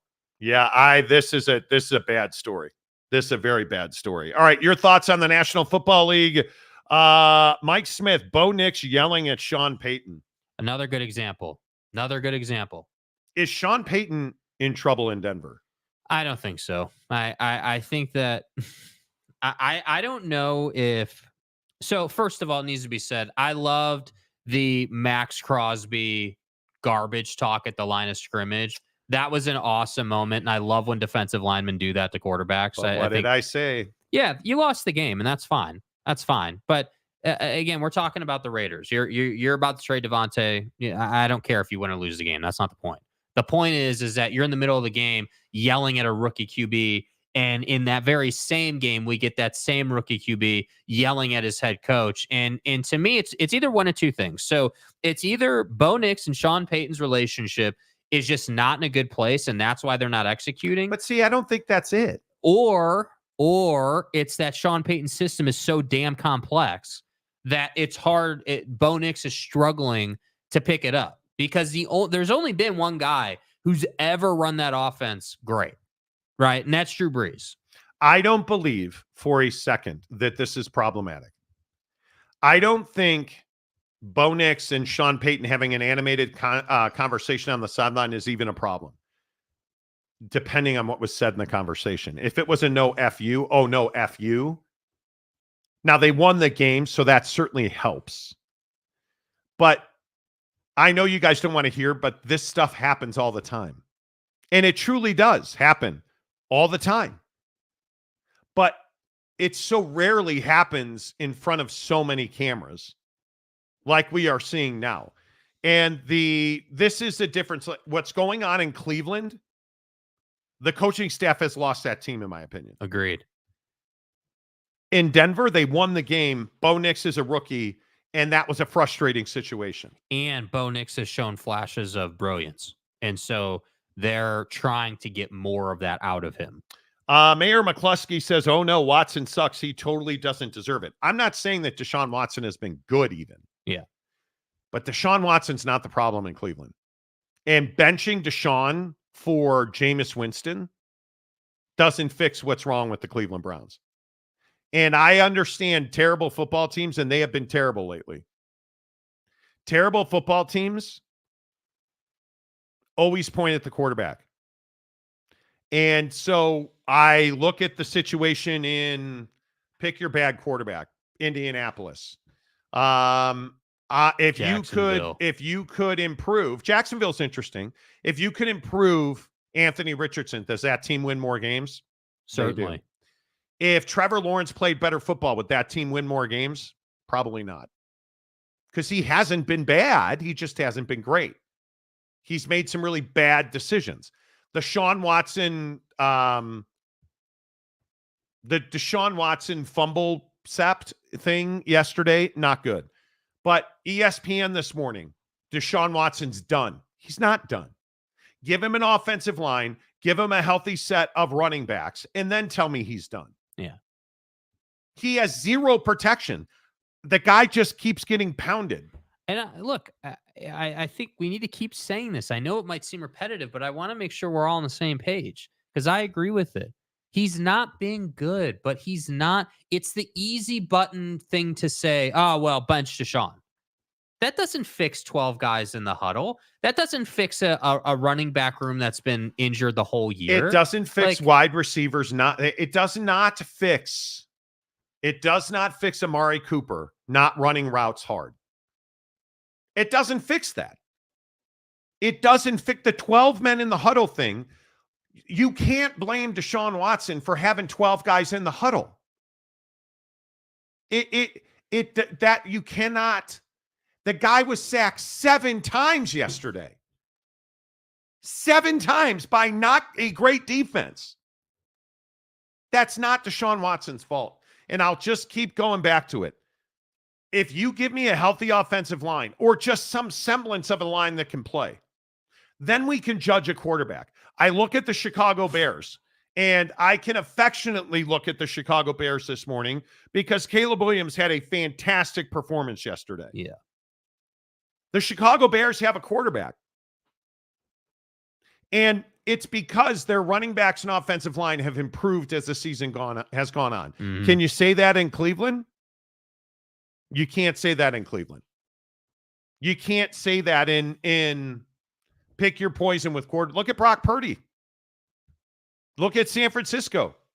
No Christian McCaffrey, Debo in and out. Look at the grind in Cincinnati, bro. You're finally playing better football and your season's still over. Like, that's one of the best games of the season yesterday in the NFL.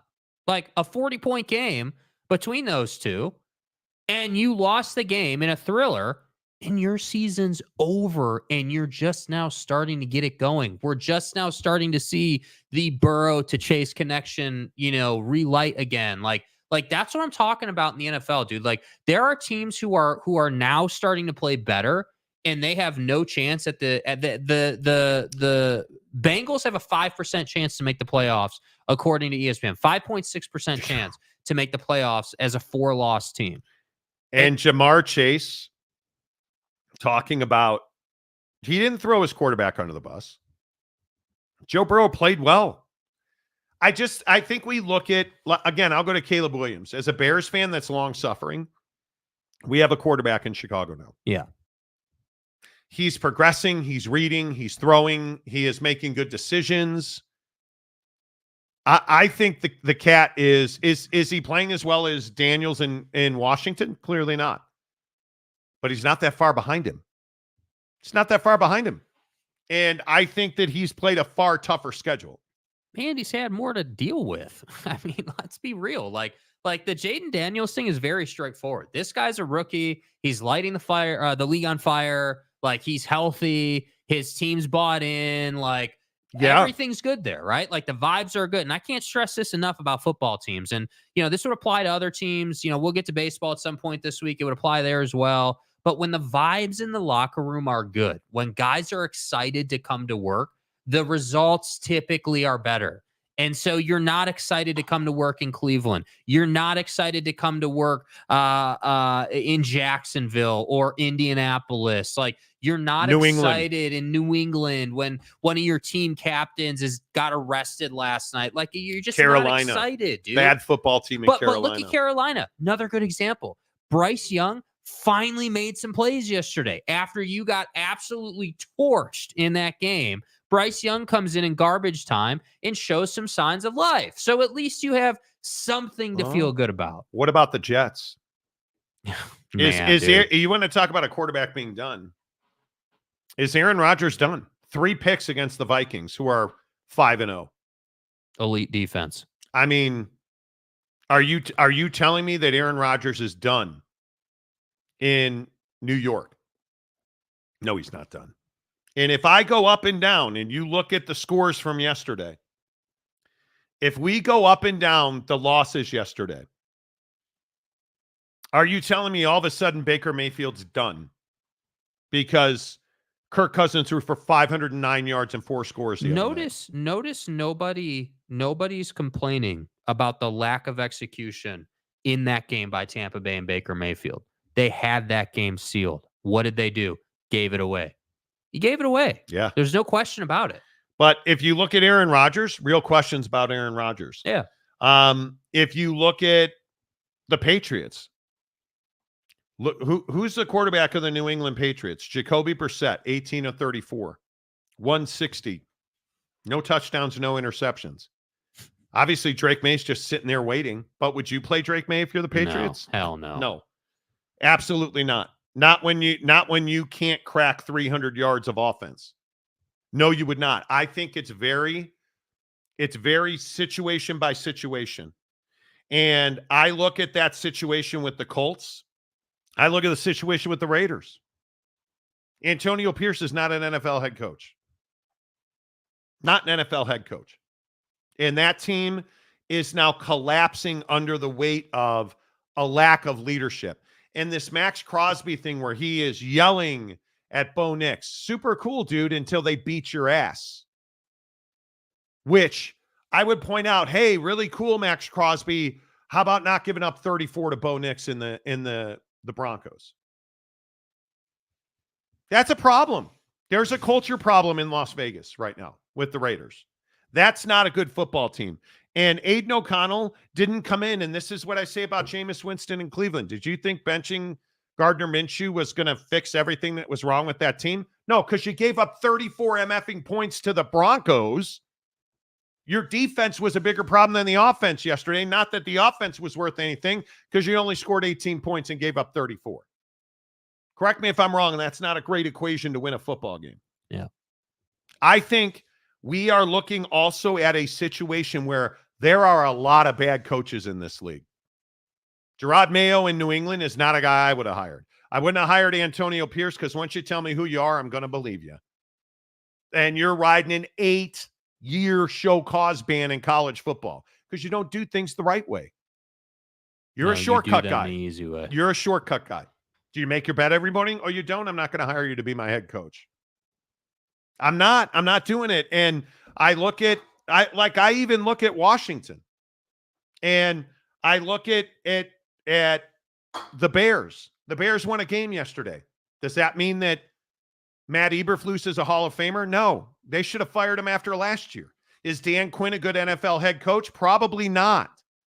Not certainly because they won a game yesterday. I think, yeah. Dan Quinn has got to show me he's a better coach here than he was in Atlanta. Show me you're a better head coach. Look at Kyle Shanahan in San Francisco. Am I firing Kyle Shanahan? No. The guy's got injuries all over the place. That's a guy who's shown me he can get me to a certain point. But if the San Francisco 49ers missed the playoffs, and that was a terrible loss yesterday. Terrible loss. Yeah. And I don't know how many people recognize, because it sure seems like nobody is talking about the Seattle Seahawks. But that team's better than most people are giving them credit for. And does anybody know where the San Francisco 49ers go next weekend? Or Thursday night, excuse me. They go to Seattle to play the Seahawks. And I think you are in a really tough position, because I think Seattle is one of the better teams that they're going to face. And you're probably facing Seattle at the exact wrong time. Because if you're Seattle, how upset are you about that Giants game yesterday? I don't understand. Anybody want to explain to me how Seattle lost that game? No, and that's why they're Seattle. They're irrelevant. But Geno played well. Yeah. But here's the problem, dude. We're talking about a team that's gonna be in the conversation till the end and inevitably not make the playoffs. That's what we're talking about with Seattle, and I don't disagree. You know, they're better right now with their current setup. They're better most years than people want to give them credit for, but they're not playoff good. They are wreck other people's seasons good. Who's the head coach of the Seattle Seahawks? You don't know. Mike McDonald's the head coach, the former defensive coordinator of Baltimore. So again, I just tell you, one-offs, sure, a couple of defensive guys can be very good as head coaches. On the regular, no. But I can't believe they lost that game. Did Brian Daboll save his job? I think there's a chance. Potentially. I think there's a chance, because Daniel Jones actually looked okay. And that defense showed up. They sacked the quarterback 7 times in New York. I don't think it's tough to diagnose why teams are bad. And maybe this is why I am a talk show host and not a general manager in the NFL. I don't think it's hard to diagnose why they're bad. I would agree with that. But I think what's hard to diagnose is people's feelings when they are bad. So like in Cleveland, as an example, is the front office in Cleveland looking at that situation yesterday saying, hey, what the hell, Deshaun? Or are they looking at that saying, hey, you know, we had 12 guys in the huddle. We couldn't burn that timeout in that moment. And yeah, we didn't love, and I understand a little bit why people didn't love Deshaun just slowly, casually walking his dog back to the sideline. That wasn't a great way to handle that. I'll concede that. That wasn't a great way to handle that. But I just think whether it's that situation, the Denver thing with Bo Nix, like we understand why these teams struggle. What I think is hard to put your thumb on is, how is it perceived inside the organization? Because we see, like, they're like with Jerry Jones and how he landing his helicopter. They stopped practice so right? Jerry could land his helicopter. Like, what are we doing, Jerry? What are we doing? David Tepper walking onto the field in the middle of practice one day. So the owner in Carolina. It's these owners who just think, oh, we can just do whatever the hell we want. Why would it matter if I land my helicopter in the middle of practice? Like, what are you doing, bro? And then we want to sit here and be like, oh, well, you know, CeeDee Lamb told Dak to go F himself. Like, no, he didn't. And that's the problem in the NFL right now. And that's why I think you see so few elite teams. And that's why dudes like Sam Darnold are being as successful as they are, because there's opportunity in the league right now. We don't have the old guard in the NFL where you've got punishing defenses like the Ravens used to have. You don't have to deal with that anymore. If you can just be on the same page, you're going to be a good football team. And it's incredible how many football teams are not on the same page. Like, I don't know how you explain that. I think I look at bad teams, and not to be redundant, why are the Chiefs good? Offensive juggernaut as a head coach, the best quarterback in the NFL, and really well spent money on defense. Yeah. And I would add to that list and say the front office is willing in the middle of the season to make good decisions. Hey, we're not going to go and trade for Devontae because we don't want to mess up our cap. Who's the worst organization in football? The worst team in football? Why are the Carolina Panthers the worst team in football? Why are the New York Jets Why are take your pick? Why are they always the worst teams? Because they have the wrong head coach. Why do the Bears rarely, if ever, have great quarterbacks? They've never had an elite quarterback because they're a defensive organization, monsters of the Midway. You need to fire Matt Eberflus after this season, and you need to go get the best offensive mind you can get your hands on. Because all that should matter right now is not wins and losses. Caleb Williams' development is all that should matter. Yeah. But Matt Eberflus knows he's a lame duck head coach who's coaching for his job, so he's not going to develop the quarterback. Bobby Saleh with the Jets. Hey, Bobby. His defense isn't good. He's got wide receivers that are bitching about not getting the football, and Aaron Rodgers has been pretty much a non-factor in wins and losses, and he's really impacting the game more when they're losing because he's throwing interceptions, and he's not mobile, and it's terrifying to watch him slip on the turf yesterday with that back foot. Like, I don't think it's rocket science. I truly do not. Thomas Reed for $10. What we know after week 5, Jets are still the Jets, Browns are still the Browns, and the Bungles are flashy but still the Bungles. Those teams' orgs suck. Go Ravens, even though our secondary needs work. But see, again, the Ravens is a great example of this. Remember where they were, right? They were in a spot where Lamar missed that throw in the back of the end zone. You lose that game. You're 0-2. And because the organization's on the same page and they understand what has to happen, they're able to go out and now what are they, 3-2, 4-2, or whatever they are, like 3-2, 3-2. Like you're back over. You're back 500. in the playoff picture. Yeah, like you're fine. And their secondary, if I could have a log hats, and Marlon Humphrey is one of the most underrated, underappreciated players in this league. I would take him on my secondary at any point. I think those linebackers are good. All else, the Ravens are never out of games. They're always playing hard. And I need that. I want that. Mm-hmm. I would love to have the Ravens problems. I'd rather be the Ravens than a 1-4 Bengals team. 100%. Because you're done. You're not going to the playoffs. Brandon Butler gives 5 Monty Show memberships. Let's go, Brandon. Appreciate that. Let's get some of your NFL thoughts in here. Speaking of which, I don't know how many QBs are good who are going to make it through a full season anymore. With how much they throw now, lots of chances to get hit, save your QB, and get a running back. The hits, I might be over exaggerating it, but I don't remember as a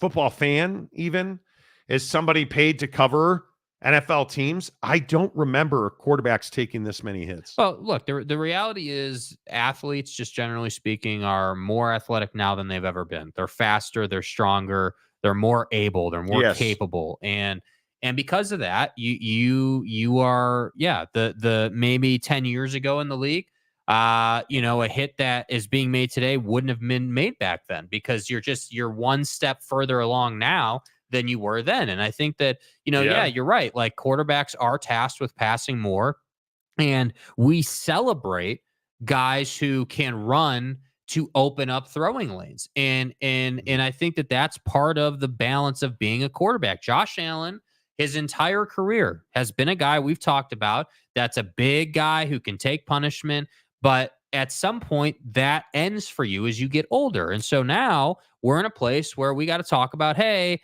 they let you off the hook. You clearly shouldn't have been returned to that game. Yeah, but that hit he took yesterday where he slammed his head on the turf. Yeah, I mean, that's textbook the Justin protocol. Fields hits that he has repeatedly taken.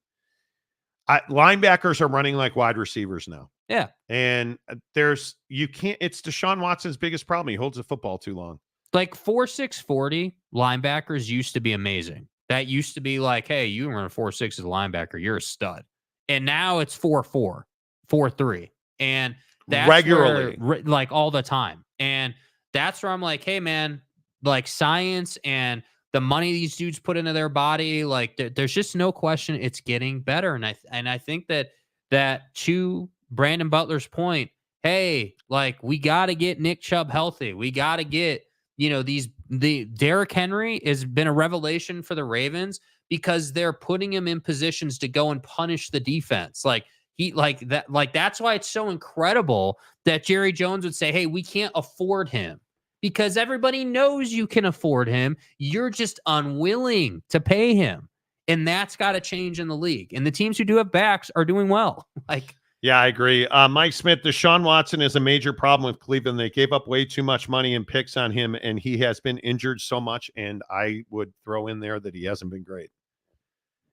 And I think a lot of it is the system around him. But yeah, I agree. Go balance. Watson just needs to relax more. Maybe get a massage. Nice, dude. Way to hit the easy button. Mayor McCluskey, I'm glad Watson didn't throw off the towel. I mean, throw in the see what he did. I understand why people do that. He's earned that. Deshaun just needs a massage. Right. UW fan Jim, I'm not sure rookies yell at their coaches all the time. I think those kind of conversations are far from abnormal. I've seen it in baseball. I have stood in Tony La Russa's office and watched him yell and scream at Yadier Molina. And Yadier Molina yell and scream right back at him. I've seen it. It happens a lot.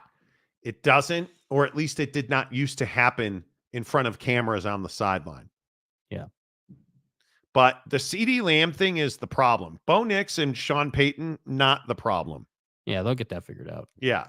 It is when you have CeeDee Lamb yelling and screaming and ranting and raving, and then he issues an apology. Well, you can never take that back. CeeDee Lamb's contract is one of the worst decisions in the NFL.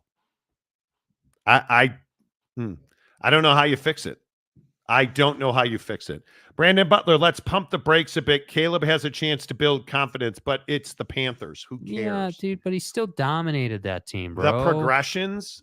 I think one of the big things is the accuracy and the release of the football in a timely manner. You saw it 2 weeks ago with the DJ Moore touchdown.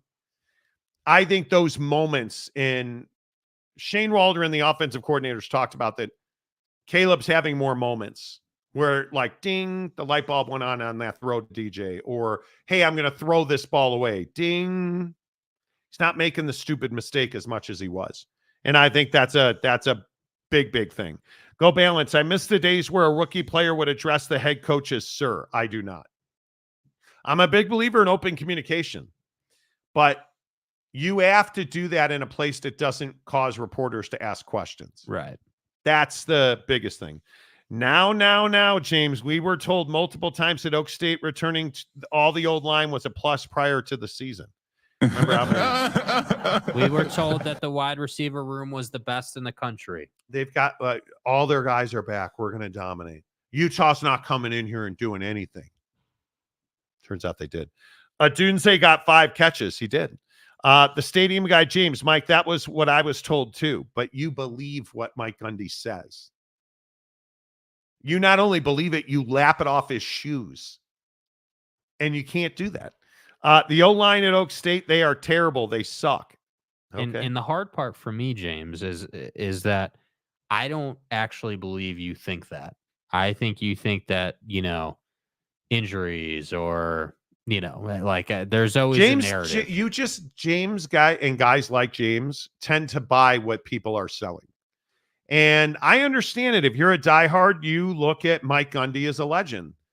I look at him as a never was. He's a solid coach in the middle of the season who gets exposed because he doesn't like the portal in NIL. Mm-hmm. And he says stupid things like, the time for negotiating's over.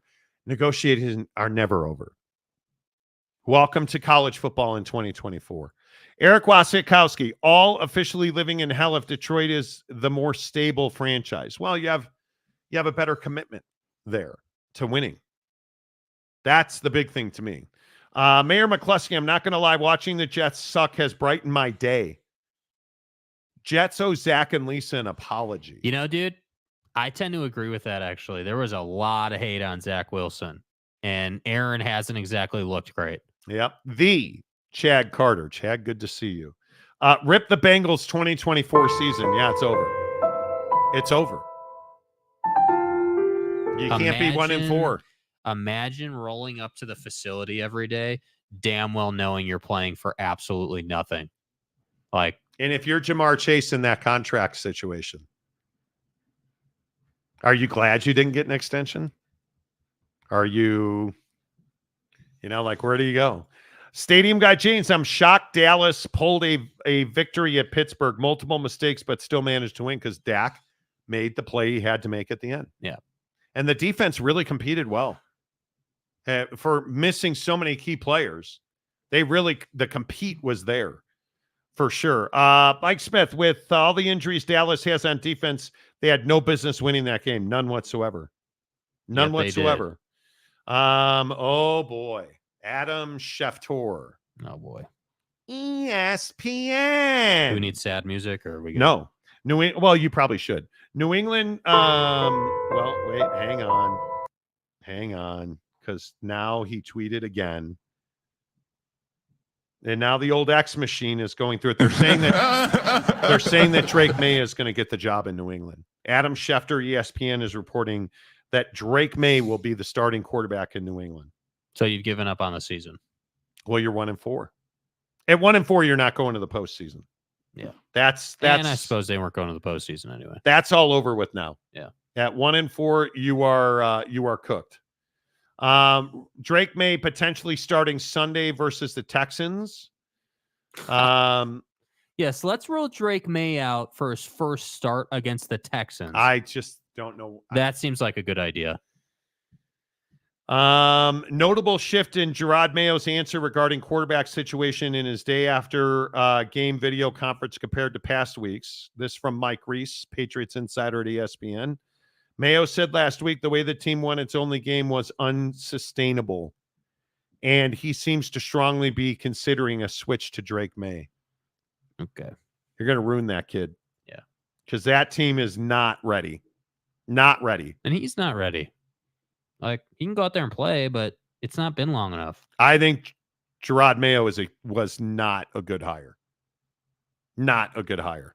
That's my opinion. So, Brandon Butler, ownership should be like children, seen and not heard. Agreed. And the best of them are never heard from. And they don't land their helicopters in the middle of practice.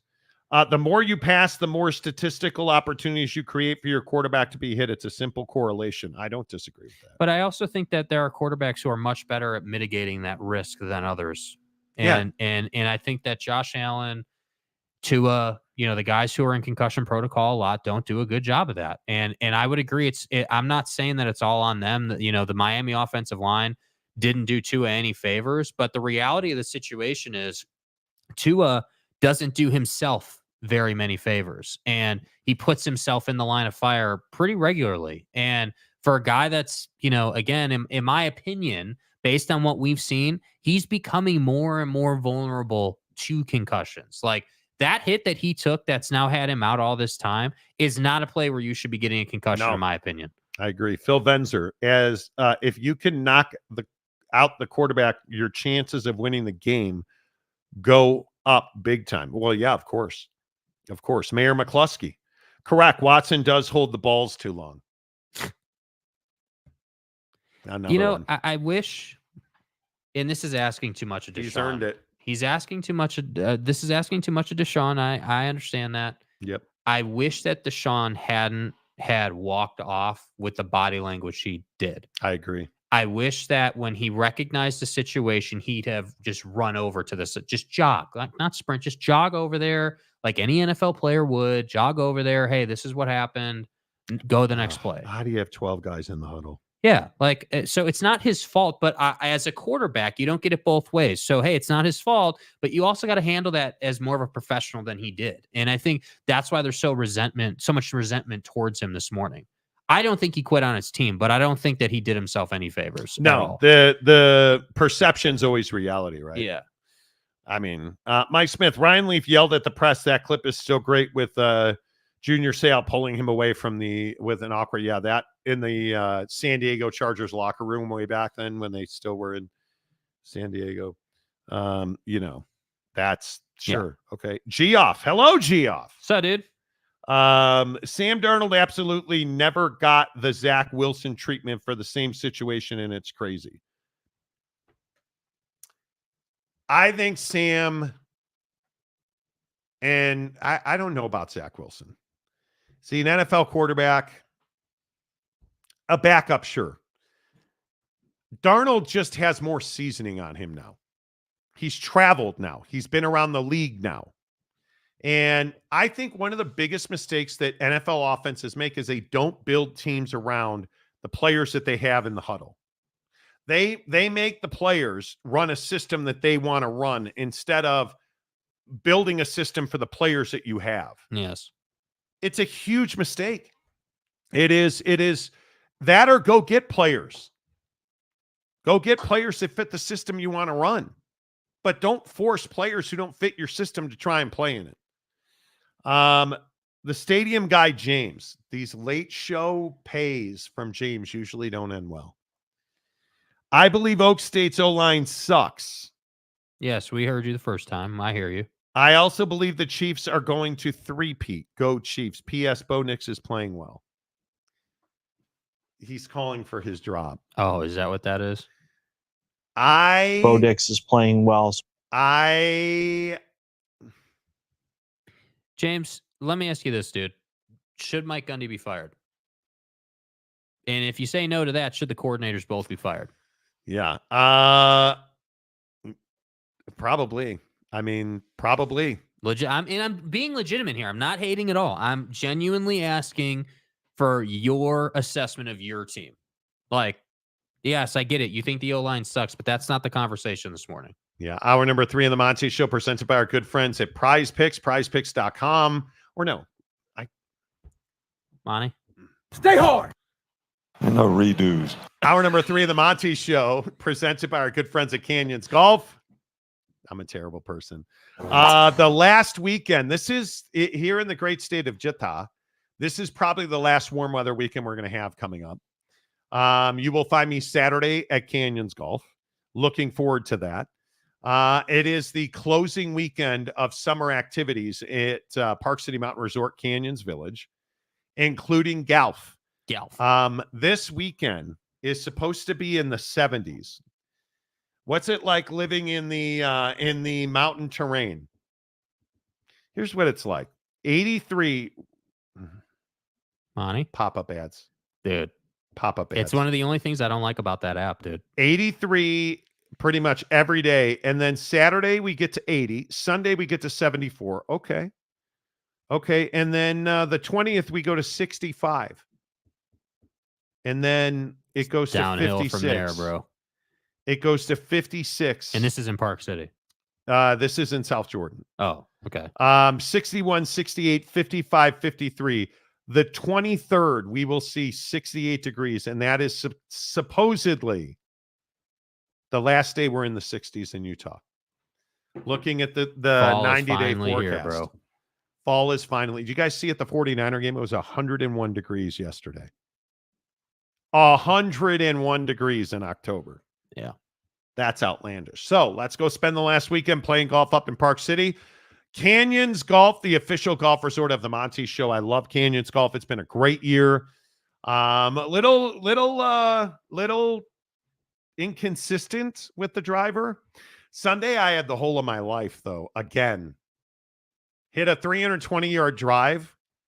Had, I think, 280 into a strong headwind. Pulled out a 6-iron and just absolutely crushed it right onto the green. Par 5 on and 2. Absolutely double bogeyed it. No, I didn't. I actually birdied it.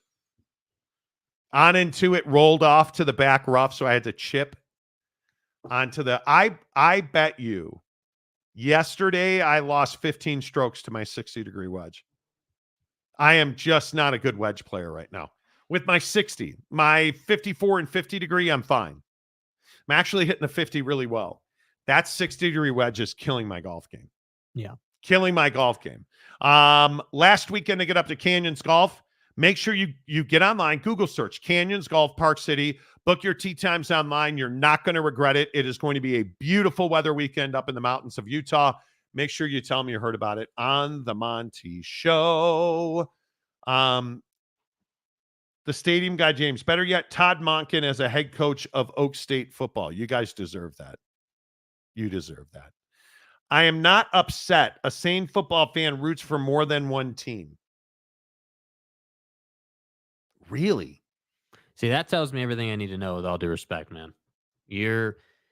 As long as I've known you, what have you been on the show? A year, probably, something like that. You've always been an Oklahoma State fan. Wow. And now we're talking about, and I know you followed SMU, but you're sitting here commenting that a sane football fan follows more than one team. You're an Oklahoma State fan, man. And it's okay. And I'm being genuine. It's okay at certain points in your fandom of your team to say, yeah, you know what? We need to make a change in leadership in our team.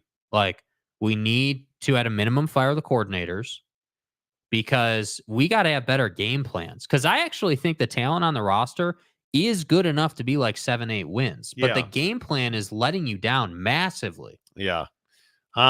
Yes, I am happy for SMU. The NCAA screwed them hard. Okay. No, we're not going down that rabbit hole. That's not happening. Mayor McCluskey, that BYU win over SMU is looking better each weekend. And now they get big noon kickoff. Is broadcasting live from Provo this weekend. Do we get the, BYU breaking through security barriers experience this weekend like we did with Cal fans for game day? That was incredible. The college game day visit to your campus is something of legends. Yeah. I mean, what we saw for Cal Miami, crazy. Oh my, the fans were just rowdy. That was that game. I think that might have been the most entertaining game of that was so much fun to watch Miami come back. Cam Ward should win the Heisman Trophy. I mean, right now anyway. Yeah. Travis Hunter, who's even in the Oh, I think it's Cam. Obviously, Travis Hunter. As much as I don't think he should be, he is. Jinty's there. I think it's probably those three right now. I think before this weekend, I would have told you Jalen Milrose in the conversation, but now you can't say that. That hurt. That hurt a lot. So, I think, Quinn Ewers being out all this time is taking him out of the conversation. And Arch Manning's not going to be in that conversation in year one, like 6 games or whatever it's been. So, I think your boy, Will Howard, I think Will Howard could step into the conversation if they have a strong back half of the season. If they go undefeated, he's in the conversation for sure. I think we're a long way from settling it, but I think Ashton Jinty, the running back at Boise State, belongs there. Cam Ward at Miami. I'm looking at the betting numbers. He's plus 300. Travis Hunter plus 350 third, which is crazy. Jalen Milroe plus 1,100 now. That hurts. And then how do you have Dylan Gabriel? Is Dylan Gabriel really in the Heisman Trophy running? No, Dylan Gabriel's a guy that Vegas is going to make money on. I would agree with that. Yes, Ashton Jinty belongs in there for sure. Stadium guy James, yes, Thomas, Oak State needs a new OC at least, possibly Gundy retire at the end of the year. He's not going to retire on a terrible season. No, you can't do that. And that's the thing. I agree with you. I don't think we should be talking about firing Gundy. I think his seat is getting warmer. The season's not going well. Like, he's got at least another year to figure this out. I'm not fire the coach in October guy. I am not. That never ends well. I think it's a huge indictment on your program. I am not fire the coach guy. It is in the NFL. You just, there's no bouncing back. You fire a coach to make a diagonal directional change. Yeah. And that's just at this point is making that kind of change at Oak State going to save you? No. It's Stefanski in Cleveland, or pick your terrible team. Bobby Saleh with the Jets. It's not going to save you. Firing Doug Peterson in Jacksonville is not going to save you. It just isn't. There's no way. Cowpoke Ranch. Okay, this should be good. This should be good. Fans need to start boycotting. Not good, dude. What are we doing? What are we doing? This drives me crazy. Fans need to stop boycotting games, stop buying merch, stop watching on television. Things will only change at OSU when the wallet starts growing thin, the eyeballs start shutting. Right, but here's what you don't understand, dude. That you need that money just to run the program. What you should be saying is, hey, our wallet is thinning because we're not going to the college football playoff. We're at risk of not getting a bowl share. Like that. Where were you about boycotting Oak State when Mike Gundy was supporting driving while under the influence? Where were you then? Where were you when Oak State James was talking about punishing Ollie Gordon by running stairs for getting a DUI? Where were you then? You're not. Stop with this. Oh, I'm not watching the game. Yes, you are. I'm not buying gear. Yes, you are. I'm not going to the game. Yeah, you are. Yeah, you are. That's your team. This burn the jerseys, boycott the game. Come on. Guy. Come on. Does Mike Gundy need to be fired today? No. Should you have him make institutional level changes in his program, coaching, culture? Yes. Should you have a conversation with Mike Gundy about aggressively pursuing new talent at quarterback through the portal and going all in on NIL? Yes. But where were you when he was talking about Oklahoma? You can't come in now and say fire Mike Gundy. That's not how the game is played. BYU deserves to have Big Noon Saturday in Provo.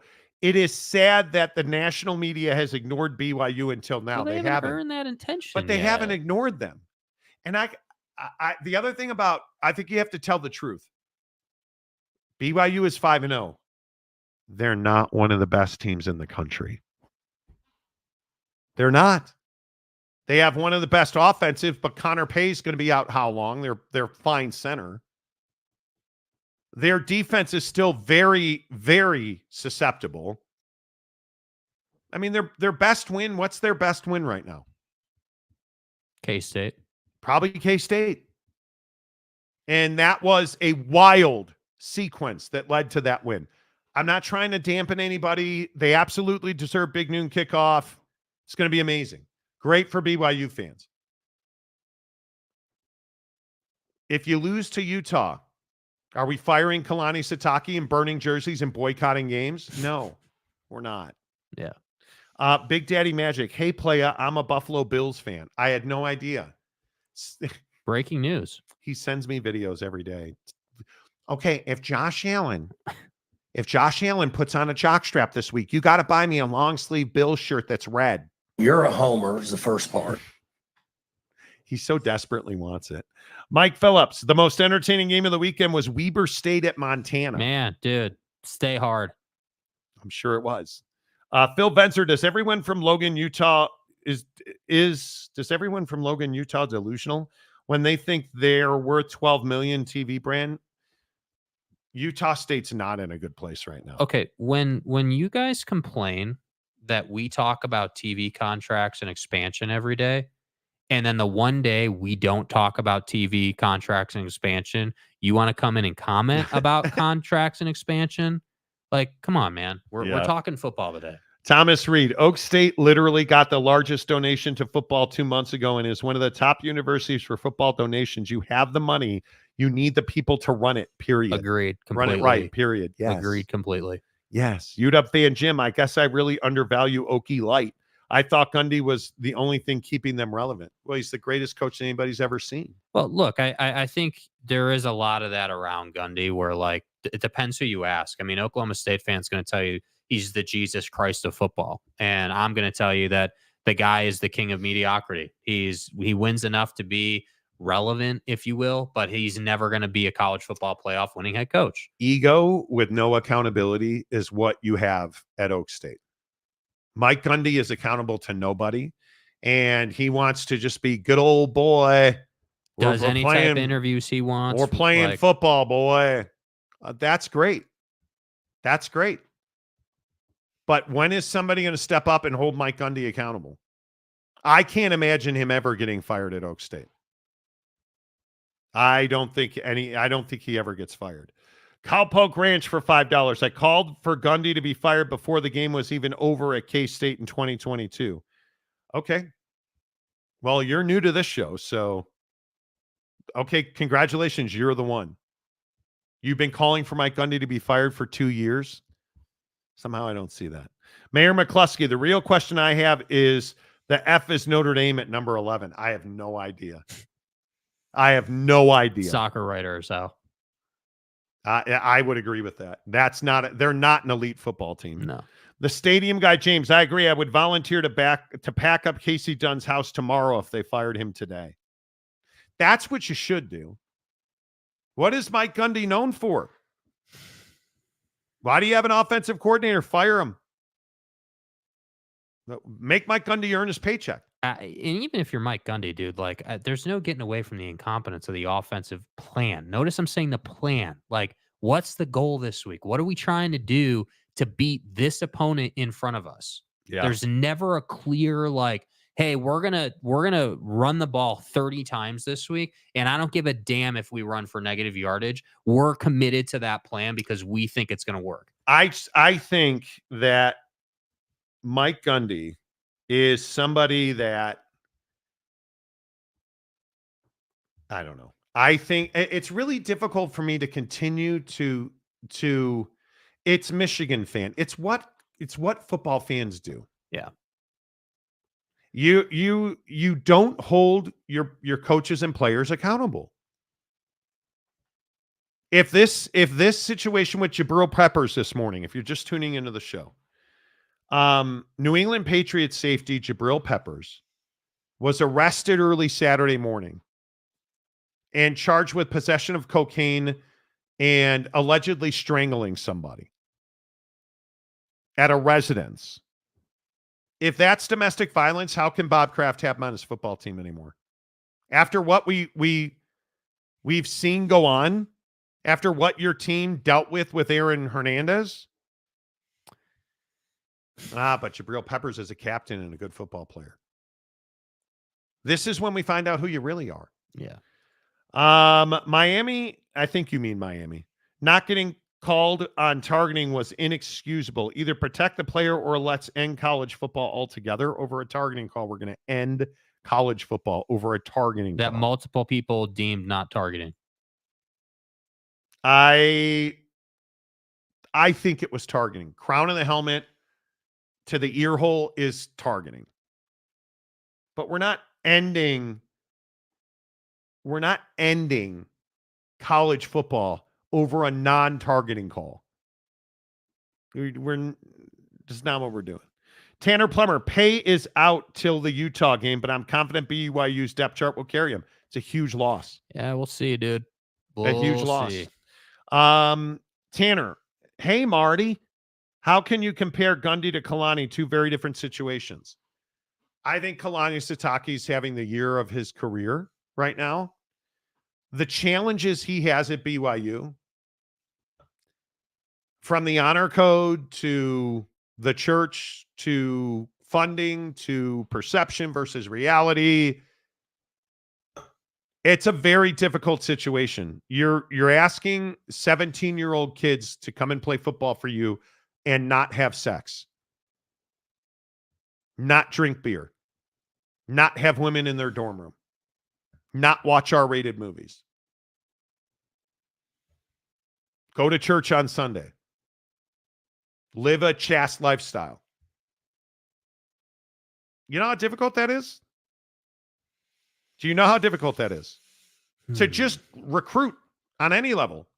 And then to come up with the receiver room that they have, and then to come up with the defensive secondary they have. And I'm not talking about, listen, recruiting challenges at BYU, no color.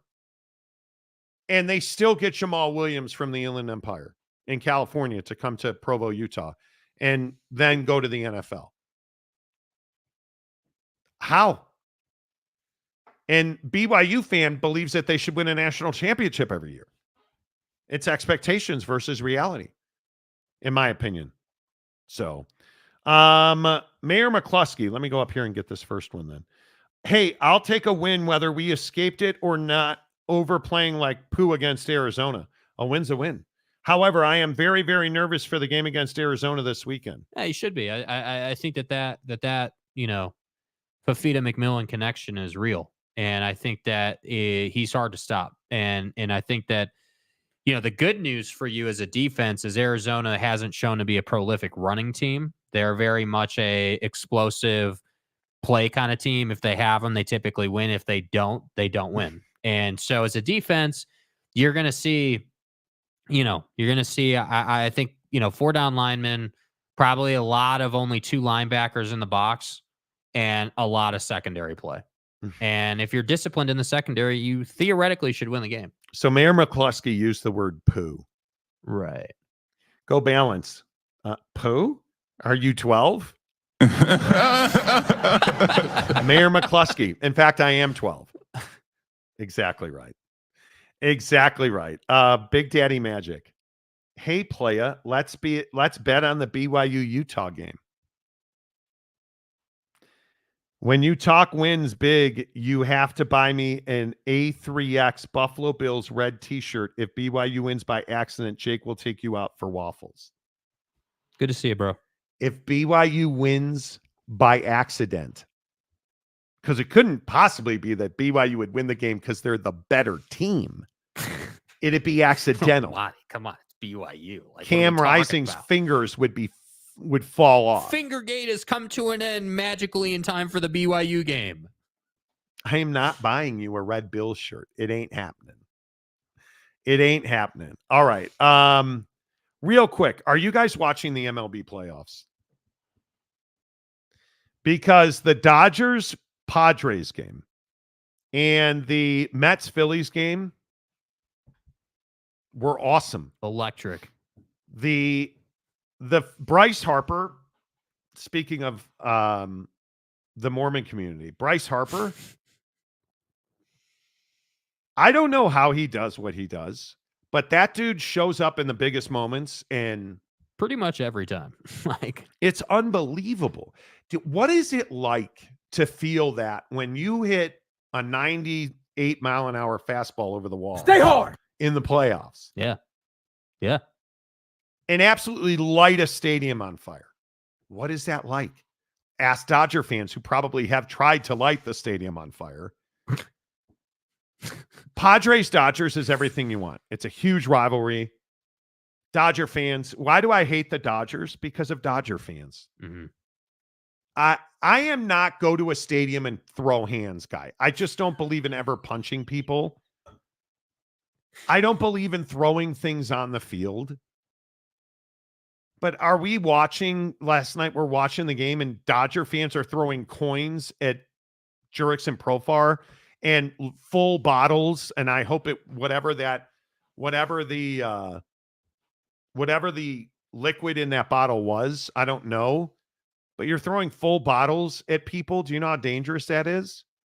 Like, Dodger fans are detestable in my opinion. Mm-hmm. Yeah, no, I completely agree. And I think, again, it's a rivalry. And the Padres like to run their mouth. They like to showboat. Tatis with that home run later in the game, doing his little hesitation. Profar home run catch. Yeah, well, it started there. So Profar robs this home run early in the game. Incredible play. Should have been number one on ESPN top 10 or whatever, but not during football season. Yeah, whatever, dude. It's better than any play you had this weekend on the football field. But either way, ultimately, Profar makes that catch, turns around and just stares at the fans. Doesn't say anything. Nice moment, reasonable. And then Dodger fan does what Dodger fan does and takes it too far. And then, you've got Tatis, making all his gestures in right field. And so I'm not saying it's the Padres' fault, but what I am saying is that you're encouraging. You could do more stuff. Not to fan the flames. Yeah. And look, I get it. Hey, you won 10-2, I think it was, or whatever. You damn well better win the series. Because Darvish. Yeah, he pitched well. And that 7th inning delay, 13 minutes or whatever it was, ridiculous. But you can't do what they did last night and then go on to lose this series. That would be very much Padres baseball. That would be very much Dodger. But who's the better team? The Dodgers are the better team. I don't think so. Based on what do you say? Based on the fact that they have garbage pitching and can still beat you. like it took a 7-inning gem out of Darvish to beat them. Yeah, they play Tuesday, Wednesday, Friday. And I would agree Jack Flaherty was very mid last night. Not good. Yeah. So, you know. Walker Buehler, he 1-6 with a 5.38 ERA after TJ. Goes for the Dodgers against the 13-9 Michael King, who's sub-3 ERA. And having a great year. I think the Padres are the better team. And pitching has a lot to do with it. That Phillies series, I don't know, man. I am as jacked for that series, I think, as any series.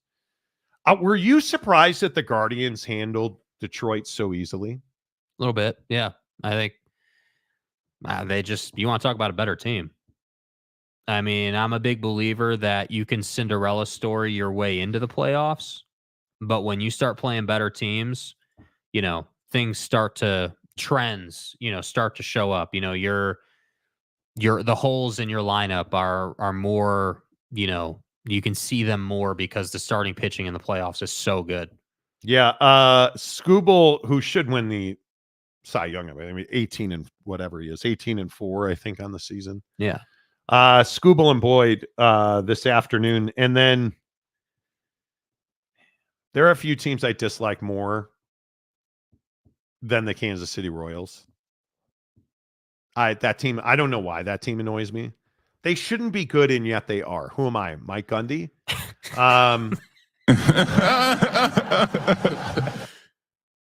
Yeah.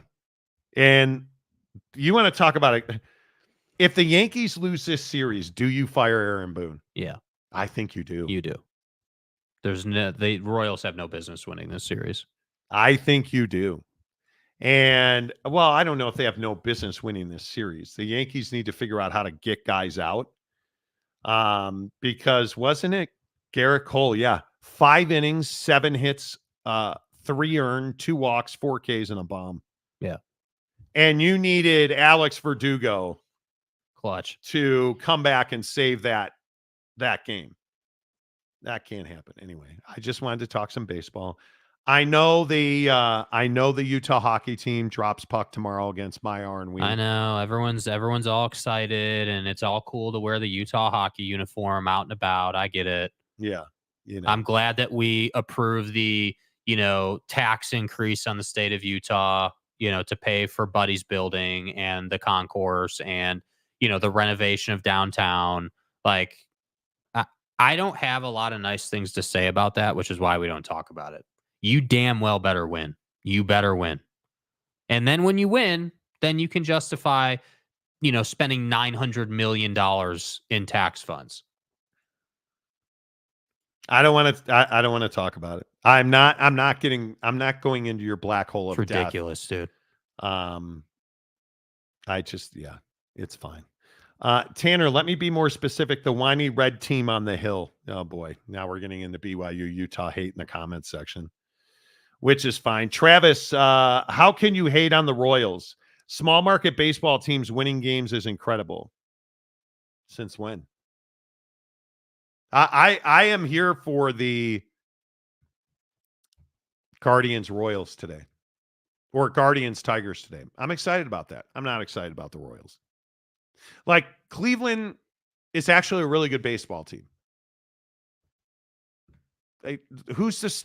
Somebody tell me the starting right fielder for the Kansas City Royals. You don't know that it's Tommy Pham. It is. I mean, the guy might as well go out there without arms because he can't throw. But you don't know that it's Tommy Pham. Like, they're not. They're not compelling. And the Royals have always. Anyway, okay. Not that I should talk, because Gleyber Torres should just be banned from baseball forever for just being an idiot. Yeah. It's fine. Travis, MLB is leveraged to the large markets. Yes, they are. What? And I'm here for it. I got to be honest with you. I'll be honest with you. I don't want to see. I'm glad Tampa's not the playoffs. I'm not here for San Diego State and FAU every year. Listen, as a bitter Chicago Cubs fan, trust me when I say major market teams don't always win. And I think the playoffs are better. Like the Mets, I think are going to be elite for the next 5 years. They have a ton of payroll coming up and they have a good manager. You know, their bullpen didn't perform all that well, but they're going to be fine. The Tigers are the team that we should be talking about as small market. That's a team that had $19-20 million in payroll. I think it is like a record low number in payroll this year and are here. That's the team. Like the Royals have Bobby Witt Jr., you've got Salvador Perez, you've got guys who are veterans in this game, names that you would recognize. You may not know that they're on the Royals, but you would recognize them as big leaguers. Like the Royals have some talent, you know, but I'm going to say it as plain as day. They have no business beating the Yankees. Like none. And if the Yankees lose that series, Booney should be fired. Yes. I would clear house. Iowa wide receiver Caleb Brown is going to use his red shirt. What a bust. What a bust. Why do you think that is, dude? Because he's only had one catch on the season and they're not utilizing him. And they should be utilizing him more and they're not, and they can't beat Ohio State. Maybe that's why. Maybe you just got your ass handed to you. Yeah. Like, yeah, that's what a crazy, crazy weekend in college football. Crazy weekend. The Monty Show is always presented by our good friends at The Advocates, theadvocates.com. The best injury attorneys in the business where you'll never pay a dime out of pocket because you don't pay the advocates unless and until they win your case. Chat with an injury attorney 24/7, 365. Get that clear, risk-free advice. Live online, 24/7, 365. It won't cost you a dime. Until tomorrow. Say goodbye, Jake. Goodbye, Jake.